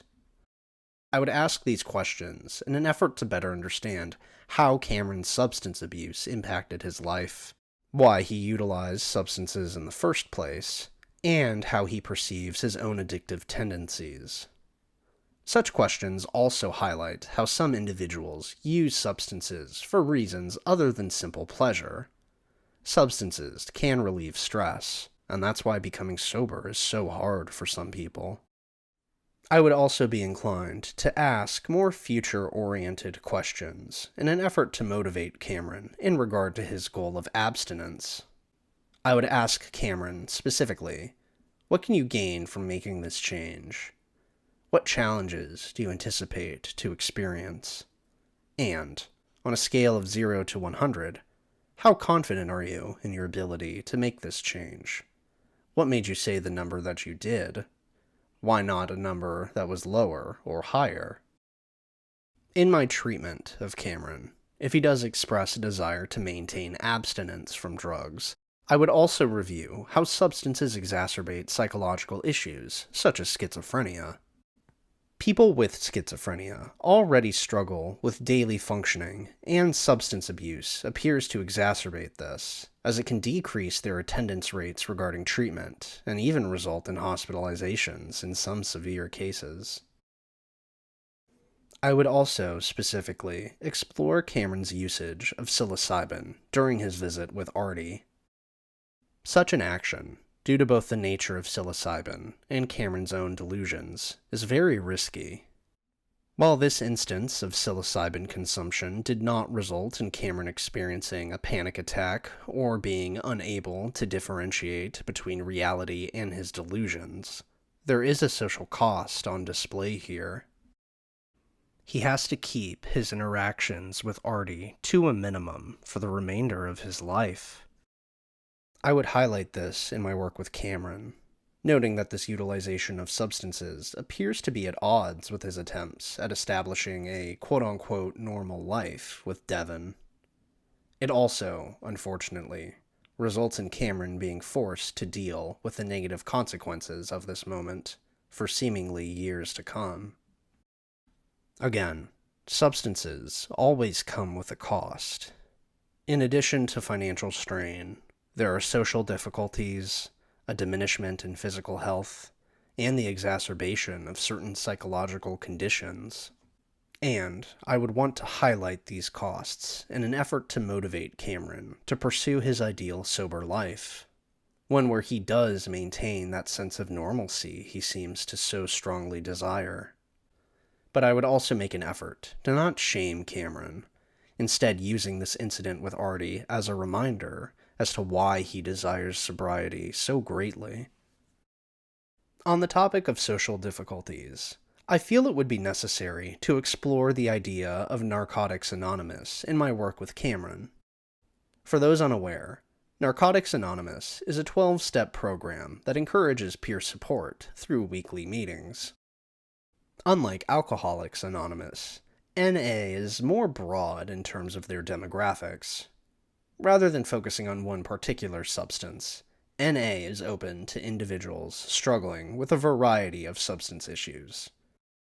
Their only requirement for attendance is that participants desire to abstain from substances entirely. I would explore this as a possible social support network with Cameron, given that he doesn't appear to maintain relationships with individuals who have struggled with addiction. Yes, Devon is a huge source of care and support, but at the end of the day, he is only one person.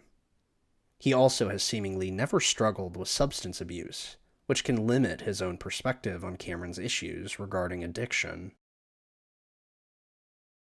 It is because of these reasons that I believe Cameron would benefit from a peer support group such as NA, where he can meet others who have personal insight into his struggles with addiction.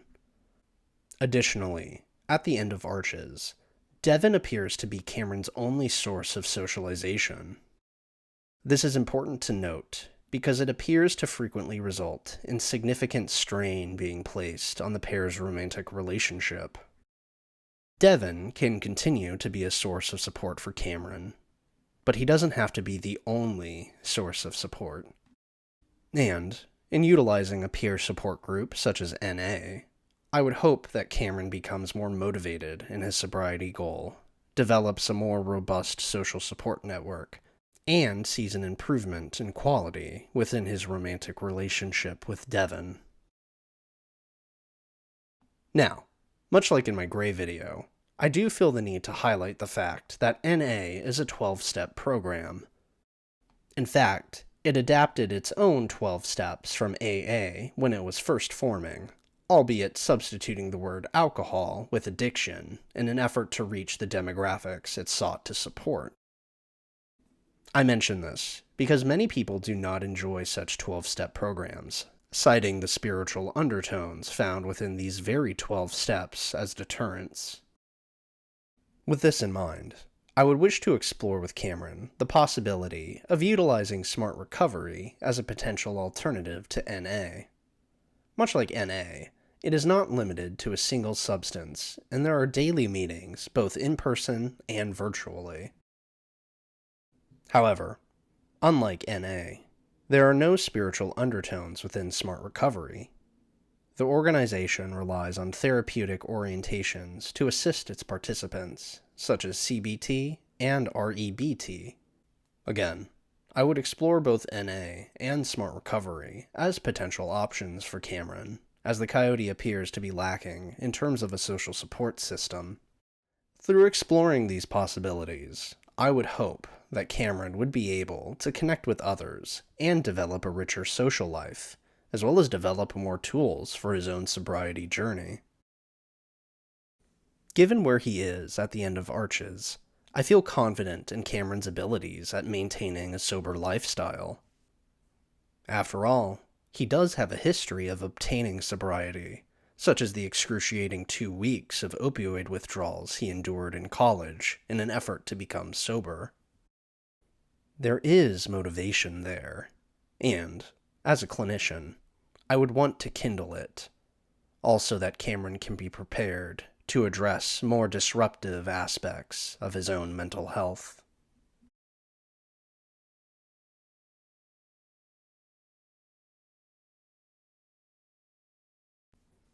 I would first address Cameron's ongoing difficulties with schizophrenia and PTSD by frequently evaluating his degree of satisfaction with his psychiatric medications. I would want to know whether or not he notices a diminishment in the symptoms of his conditions, as well as how he is coping with any possible negative side effects to the medication.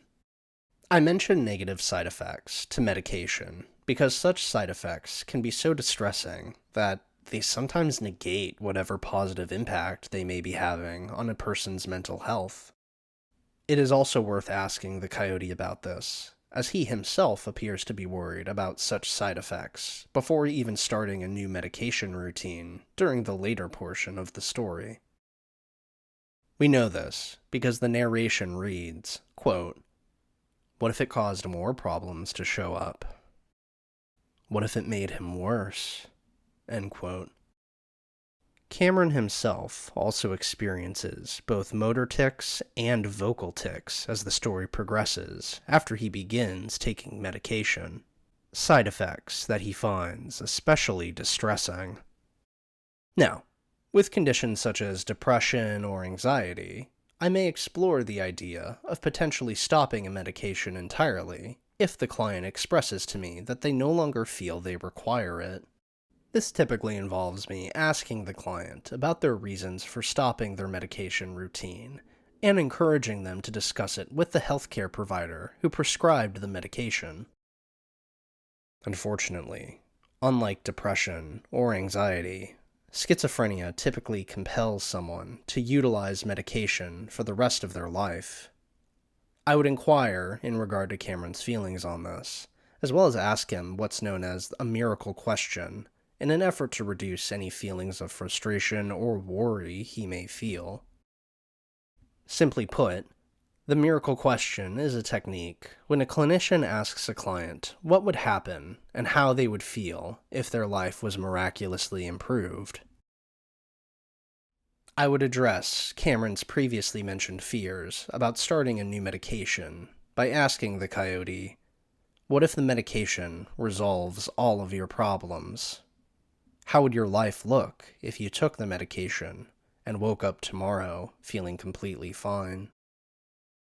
There are 2 reasons as to why I would take this approach with Cameron. Firstly, when we see him preparing to start a new medication regimen, Cameron is focusing significantly on the worst-case scenario and potentially disrupting his attempts at improving his overall mental health. I often tell clients that if we are to consider the worst-case scenario, then we must also consider the best-case scenario, as both are equally likely. By doing so, I can start a dialogue with clients and assist them in establishing a more nuanced outlook on their situation, as the more likely scenario typically falls in between the best and worst case scenarios. And, by helping clients develop this more nuanced evaluation of their current situation, they can make more informed decisions and not be influenced by fear or sadness. My second reason for performing this miracle question technique would be to raise Cameron's overall motivation levels. He wants to return to having a sense of normalcy, especially while residing in the new home he now shares with Devin. But the fear and sadness he continues to experience, in my opinion, interferes with his progress toward that goal. And so, by asking this miracle question, I would hope to aid Cameron in determining what the normal life he wants to share with Devin looks like, and remind him of why he desires it so strongly in the first place. Sometimes, it's difficult to remember aspects of the lives we want to live because of the distress of mental illness. And so, it's important that I, a clinician, help remind clients of their goals and aid them in reminding themselves of their motivations. Focusing on Cameron's schizophrenia in particular for a moment, I would like to highlight Cameron's ability to identify the auditory hallucination he continues to experience. The fact that he is able to distinguish between the quote-unquote voice in his head from his own internal thoughts is very much a good thing. Doing so allows Cameron to be able to more effectively challenge any thoughts of paranoia encouraged by this auditory hallucination. To assist Cameron in further countering this voice, I would ask him specifically what this voice sounds like, what are some common phrases it uses, and when does the voice typically speak to him? Cameron himself already appears to have answered some of these questions. As the narration states, the voice has a deep pitch, and often makes statements of animosity that resemble ones made by Brian.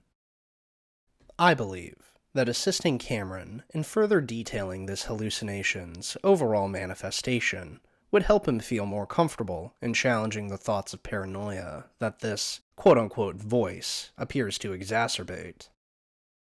In addition to this, I would want to assist Cameron in identifying early warning signs of a schizophrenia episode. I would do so in an effort to help Cameron ideally prevent an episode from occurring entirely, or, at the very least, reduce its intensity. Typical warning signs of a schizophrenia episode can include items such as significant changes in sleep, disruptions in personal hygiene, feelings of tension, and an increase in risk-taking behaviors. I would specifically highlight how Cameron himself exhibits some of these warning signs and arches during my work with him, the most prominent example being risky behavior. This is demonstrated in the scene where Cameron accepts marijuana from Artie while in Echo, despite Cameron's distressing history with the substance. As previously stated, this eventually results in Cameron experiencing an increase in paranoid thoughts, locking himself in a bathroom, and ultimately fleeing into the desert alone. However, it is not enough to simply identify warning signs of a potential episode, or identify triggers. Yes, being aware of such items is significant, but it is also imperative to maintain minimal levels of stress in daily life. With this in mind, I would explore with Cameron how his stress manifests itself. Stress itself can be exhibited in a numerous amount of ways, such as physical sensations in our bodies and changes in our behavior. I would review items such as the ones on this list with Cameron in an effort to assist him in better understanding how his stress in particular manifests. At a cursory glance, we can already see certain items here that are present within the story of Arches. For instance, there is the crying episode Cameron experiences after getting high with Artie.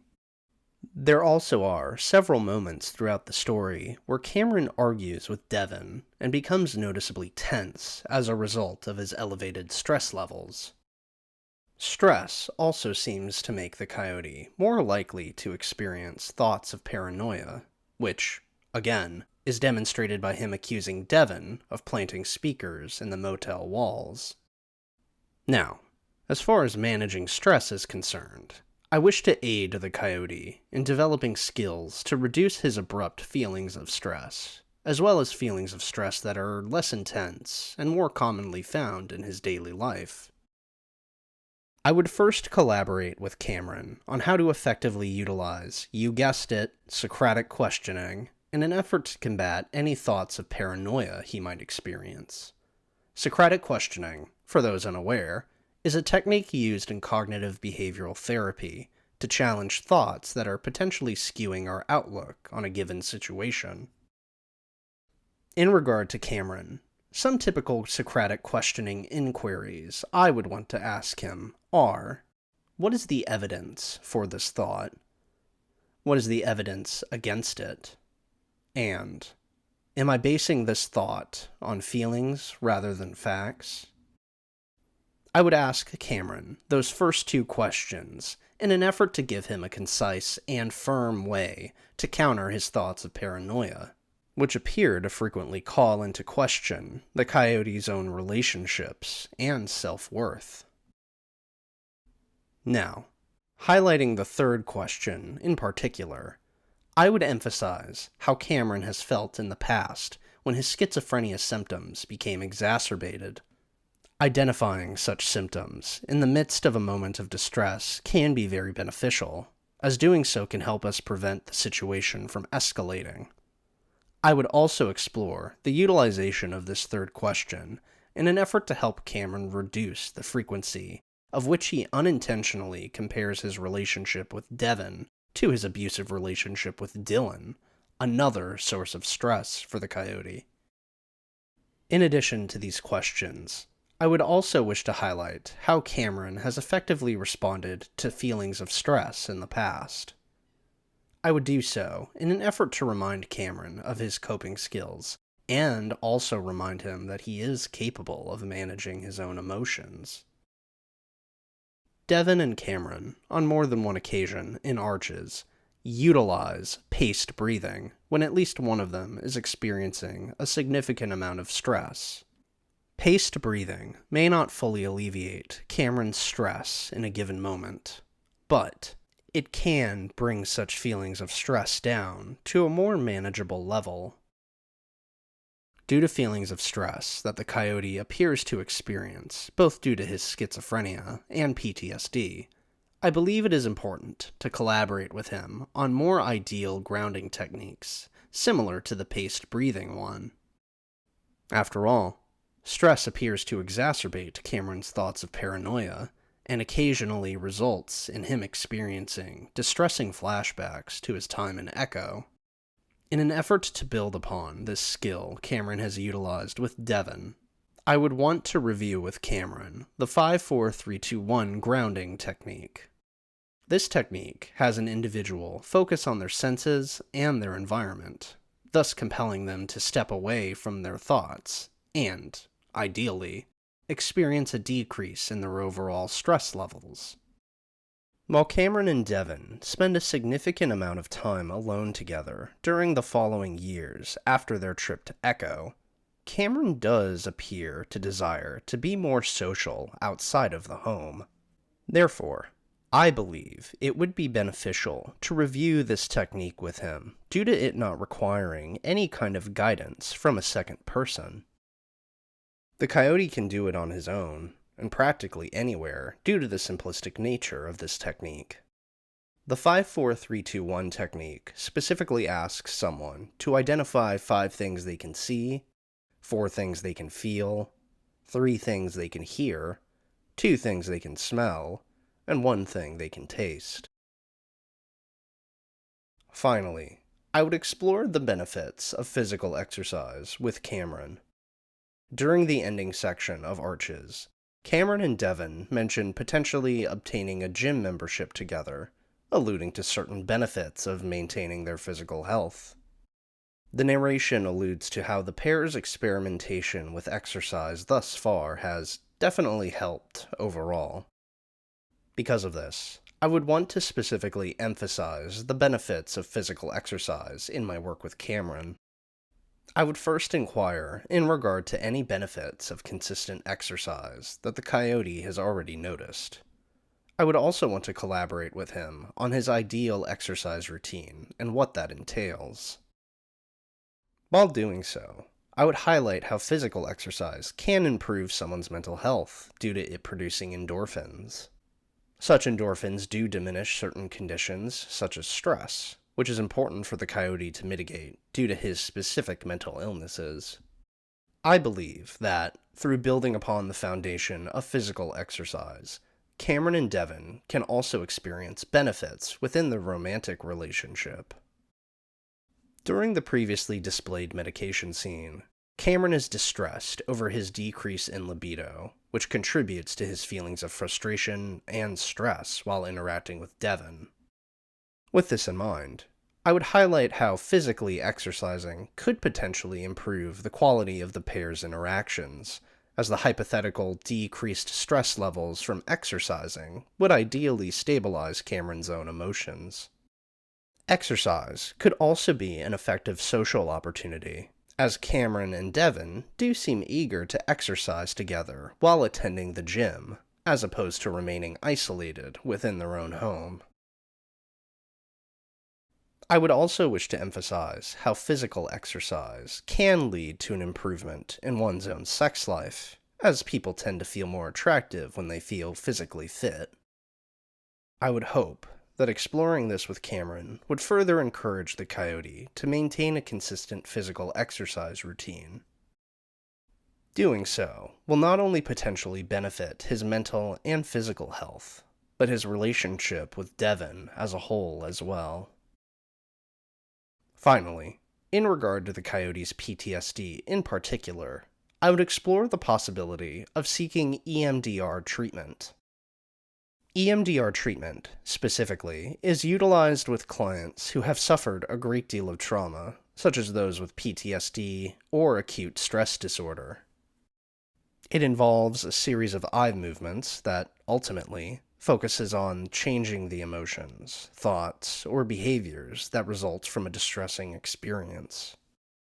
While I'm not an EMDR certified clinician, I would discuss the possibility of such treatment with Cameron and provide him with a referral should he express interest.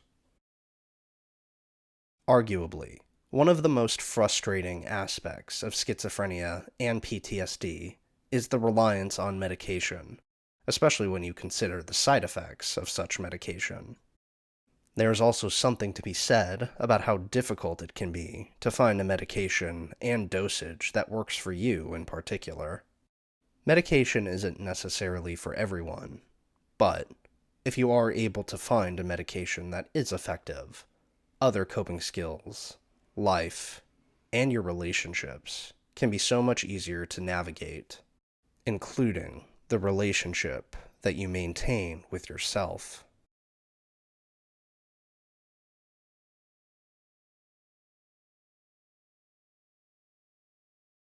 Cameron doesn't appear to maintain a positive opinion of himself.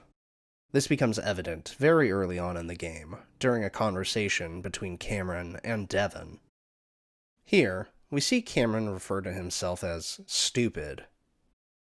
This negative evaluation of Cameron's own psyche appears to have been encouraged by Dylan, who used similar language during his abuse of Cameron. I would highlight this in an effort to encourage Cameron to realize that such a belief does not appear to be entirely his own, meaning that he learned it from someone else and can also unlearn it. Cameron also appears to spend a significant amount of time concentrating on judgmental labels typically associated with individuals who struggle with addiction.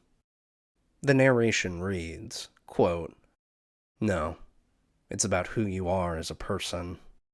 A liar, a thief, a cheater, someone willing to do anything to get whatever it is their addiction demands. Anything to feel good." End quote. Cameron's own self-perception appears to be judgmental at another point in the story, when he reflects upon the music label dropping him as an artist. As previously mentioned, the narration indicates that this was a low point in Cameron's life, and Cameron proceeds to say, quote, "I fucking deserved it," end quote. It's also worth noting that Cameron is playing his guitar as he reflects upon these matters, and immediately stops when Devin returns to the car. He does so because, quote, "it just feels like showing off a skill that he was never really skilled at in the first place," end quote.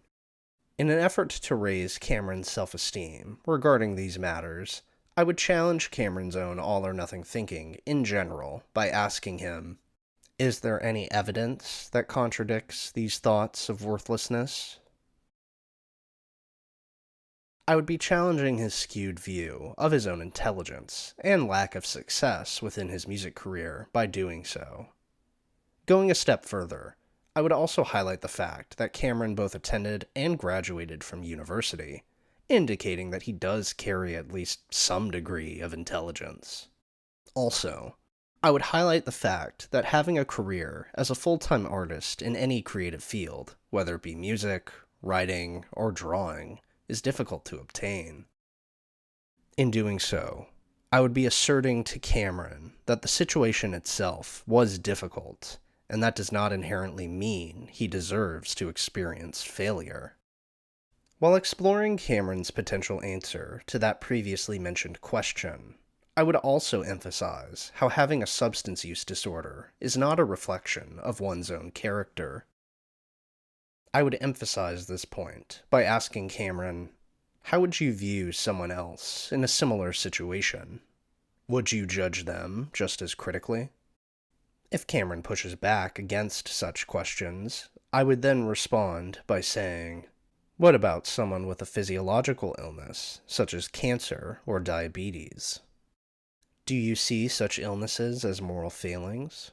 If not, why? Yes, people do sometimes steal, cheat, and lie due to their addictions, but such behaviors are within one's own control, unlike simply having an addiction, or any other kind of psychological disorder. And, by highlighting this more nuanced outlook, I would hope to alleviate Cameron's overall distress, and, ideally, improve not only his own self-image, but also his ability to manage his own conditions. Shame and low self-esteem can be paralyzing, and that is especially true when it comes to addiction. I would also wish to challenge Cameron's fear of Devin leaving him due to the coyote's psychological issues. Early on in the visual novel, the narration indicates this fear, reading, quote, "It had been over 5 years at this point, and Dev had seen Cameron at his worst, at his absolute craziest, and somehow, he'd stuck around, and still believed the coyote was just a normal guy with some personal issues," end quote. To challenge what appears to be a fear of abandonment, and assist the coyote in developing a less fearful perspective of his role in his relationship with Devin, I would again ask Cameron, is there any evidence that contradicts this thought? In addition to responding to whatever Cameron's answer is, I would highlight how the bear continues to be a constant presence in Cameron's life. Devin not only remains in a romantic relationship with Cameron, but also follows through on his promises, as seen in the earlier medication scene, and brings Cameron to the hospital during severe episodes on more than one occasion. I would highlight this to emphasize to Cameron how, in Devin's eyes, he is a worthy partner, and not someone that the bear will abandon. I would further affirm this point by referencing how Cameron, at one point, comforts Devin. Cameron steps into the role of the caretaker upon seeing Devin experiencing a panic attack during a scene later in the story. Specifically, he guides him through the very same paced breathing technique that the bear has used with Cameron during multiple prior scenes. Cameron himself even challenges Devon's skewed perspective at times when Devon is becoming upset, as demonstrated in a later scene when Devon begins crying due to feelings of guilt regarding Echo. In response to such guilt, Cameron reminds the bear that Brian was the one who hurt them, not Devon. I would highlight moments such as this to, again, reaffirm to Cameron that he has a meaningful role in Devon's life. There's reciprocity and mutual care within their relationship. Many times, it's easy for us to dismiss our own qualities as a romantic partner, especially if we are struggling to financially contribute to a shared household or require a great deal of assistance from our partner. Cameron, while experiencing psychological issues, does bring care, perspective, and even joy to Devon's life. And, in my work with Cameron, I would highlight the many examples of such behaviors that I see in his relationship with Devon. And, by highlighting such positives within his relationship with Devon, I would hope to alleviate the coyote's fears of being a burden and encourage him to continue being an active participant in his relationship. Finally, in regard to Cameron's self-esteem, I would wish to assist him in identifying more positive aspects of himself so as to help him develop a more consistent positive self-image. In order to do so, I would ask the coyote, "What characteristics do you like about yourself?" I would explore the coyote's answer to this question, as well as share what strengths I myself see him possessing. I would do so because Cameron may not be consciously aware of such strengths, or be unwilling to acknowledge them due to his low self-esteem.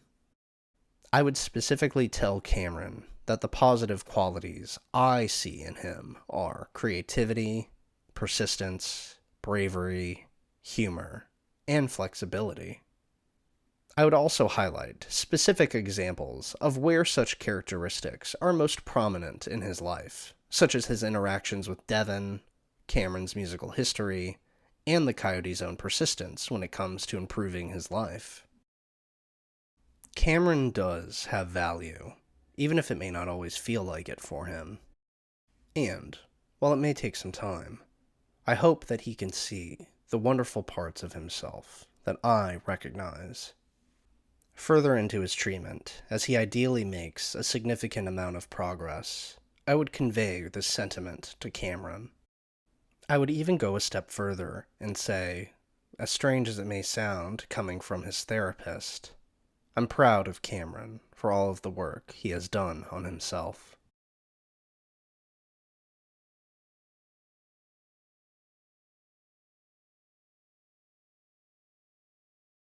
The final topic I would like to explore in my work with the coyote is his relationship with music.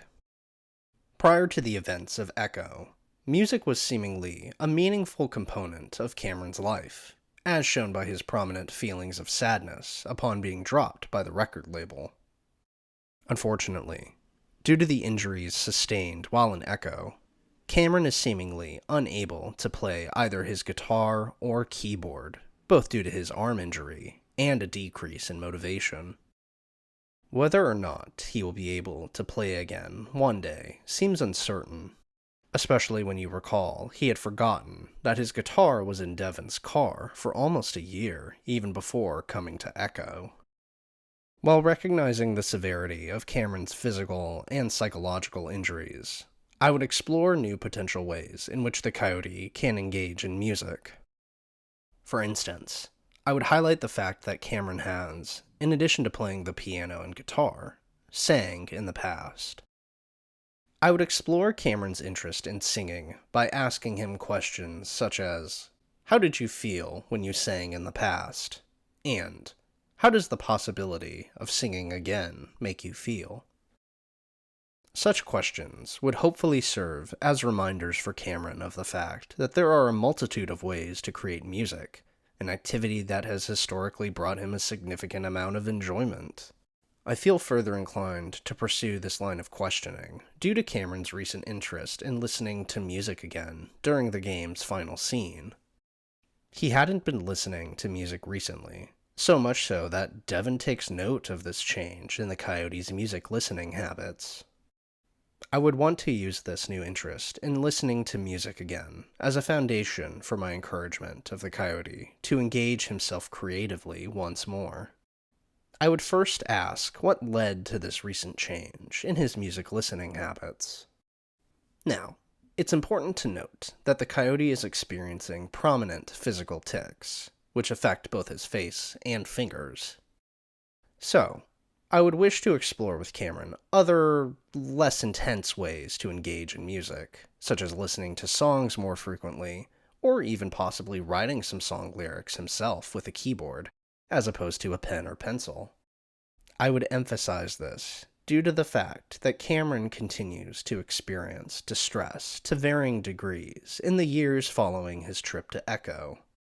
Such emotional distress is so intense that I feel as though exploring the possibility of writing song lyrics as a form of self-expression is worth performing with the coyote. After all, there is a reason why the field of art therapy exists.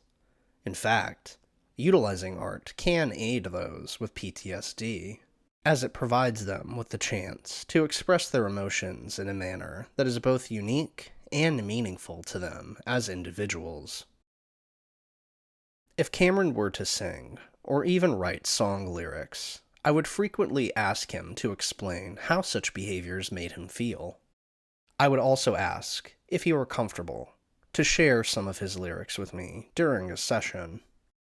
I would do this in an effort to raise his motivation levels and potentially increase whatever emotional satisfaction he has experienced from being able to engage in music once more. I would also highlight any changes in his outlook on his own traumatic encounters in Echo that I notice in his lyrics. Art is a very emotional experience, so much so that it can be a source of healing for many people. And, given his love of music, I would hope that encouraging Cameron to engage in it once again would result in him leading a more fulfilling life. I can't guarantee that the coyote will feel better tomorrow, or the next month, and so on and so forth. But, if I were able to help Cameron gain even a sliver of stability and autonomy within his own life, then I would be exceptionally happy for him.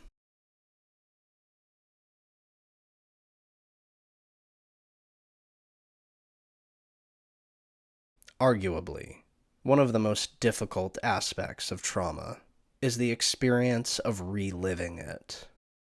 Such reliving experiences can be so powerful that some individuals with PTSD are unable at times to distinguish between a flashback and the present moment.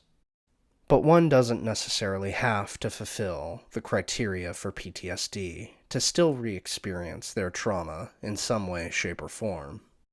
Some people unintentionally seek out abusive romantic partners, have nightmares, or even ruminate about their trauma throughout the day.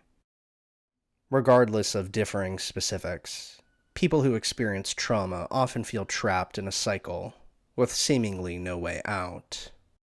They feel unable to move past that one horrible moment that forever changed the trajectory of their life. It often feels as though they are only moving in circles.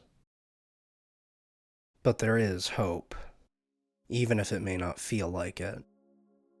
In my line of work, I naturally encounter individuals who have witnessed loved ones abruptly die, experienced some form of prolonged abuse, or underwent a near-death experience.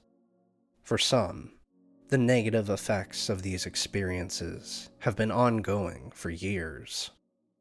And yet, regardless of how many years of suffering they have endured, I've seen such individuals claw their way out of their own turmoil, reclaim their happiness, and lead the lives they always wanted to live despite such pain. I may not know you, and you may not know me, but I believe in the tenacity of the human spirit and that part of you that wants to keep going, to keep living. I believe in you. And, much like Cameron, you can break the circle.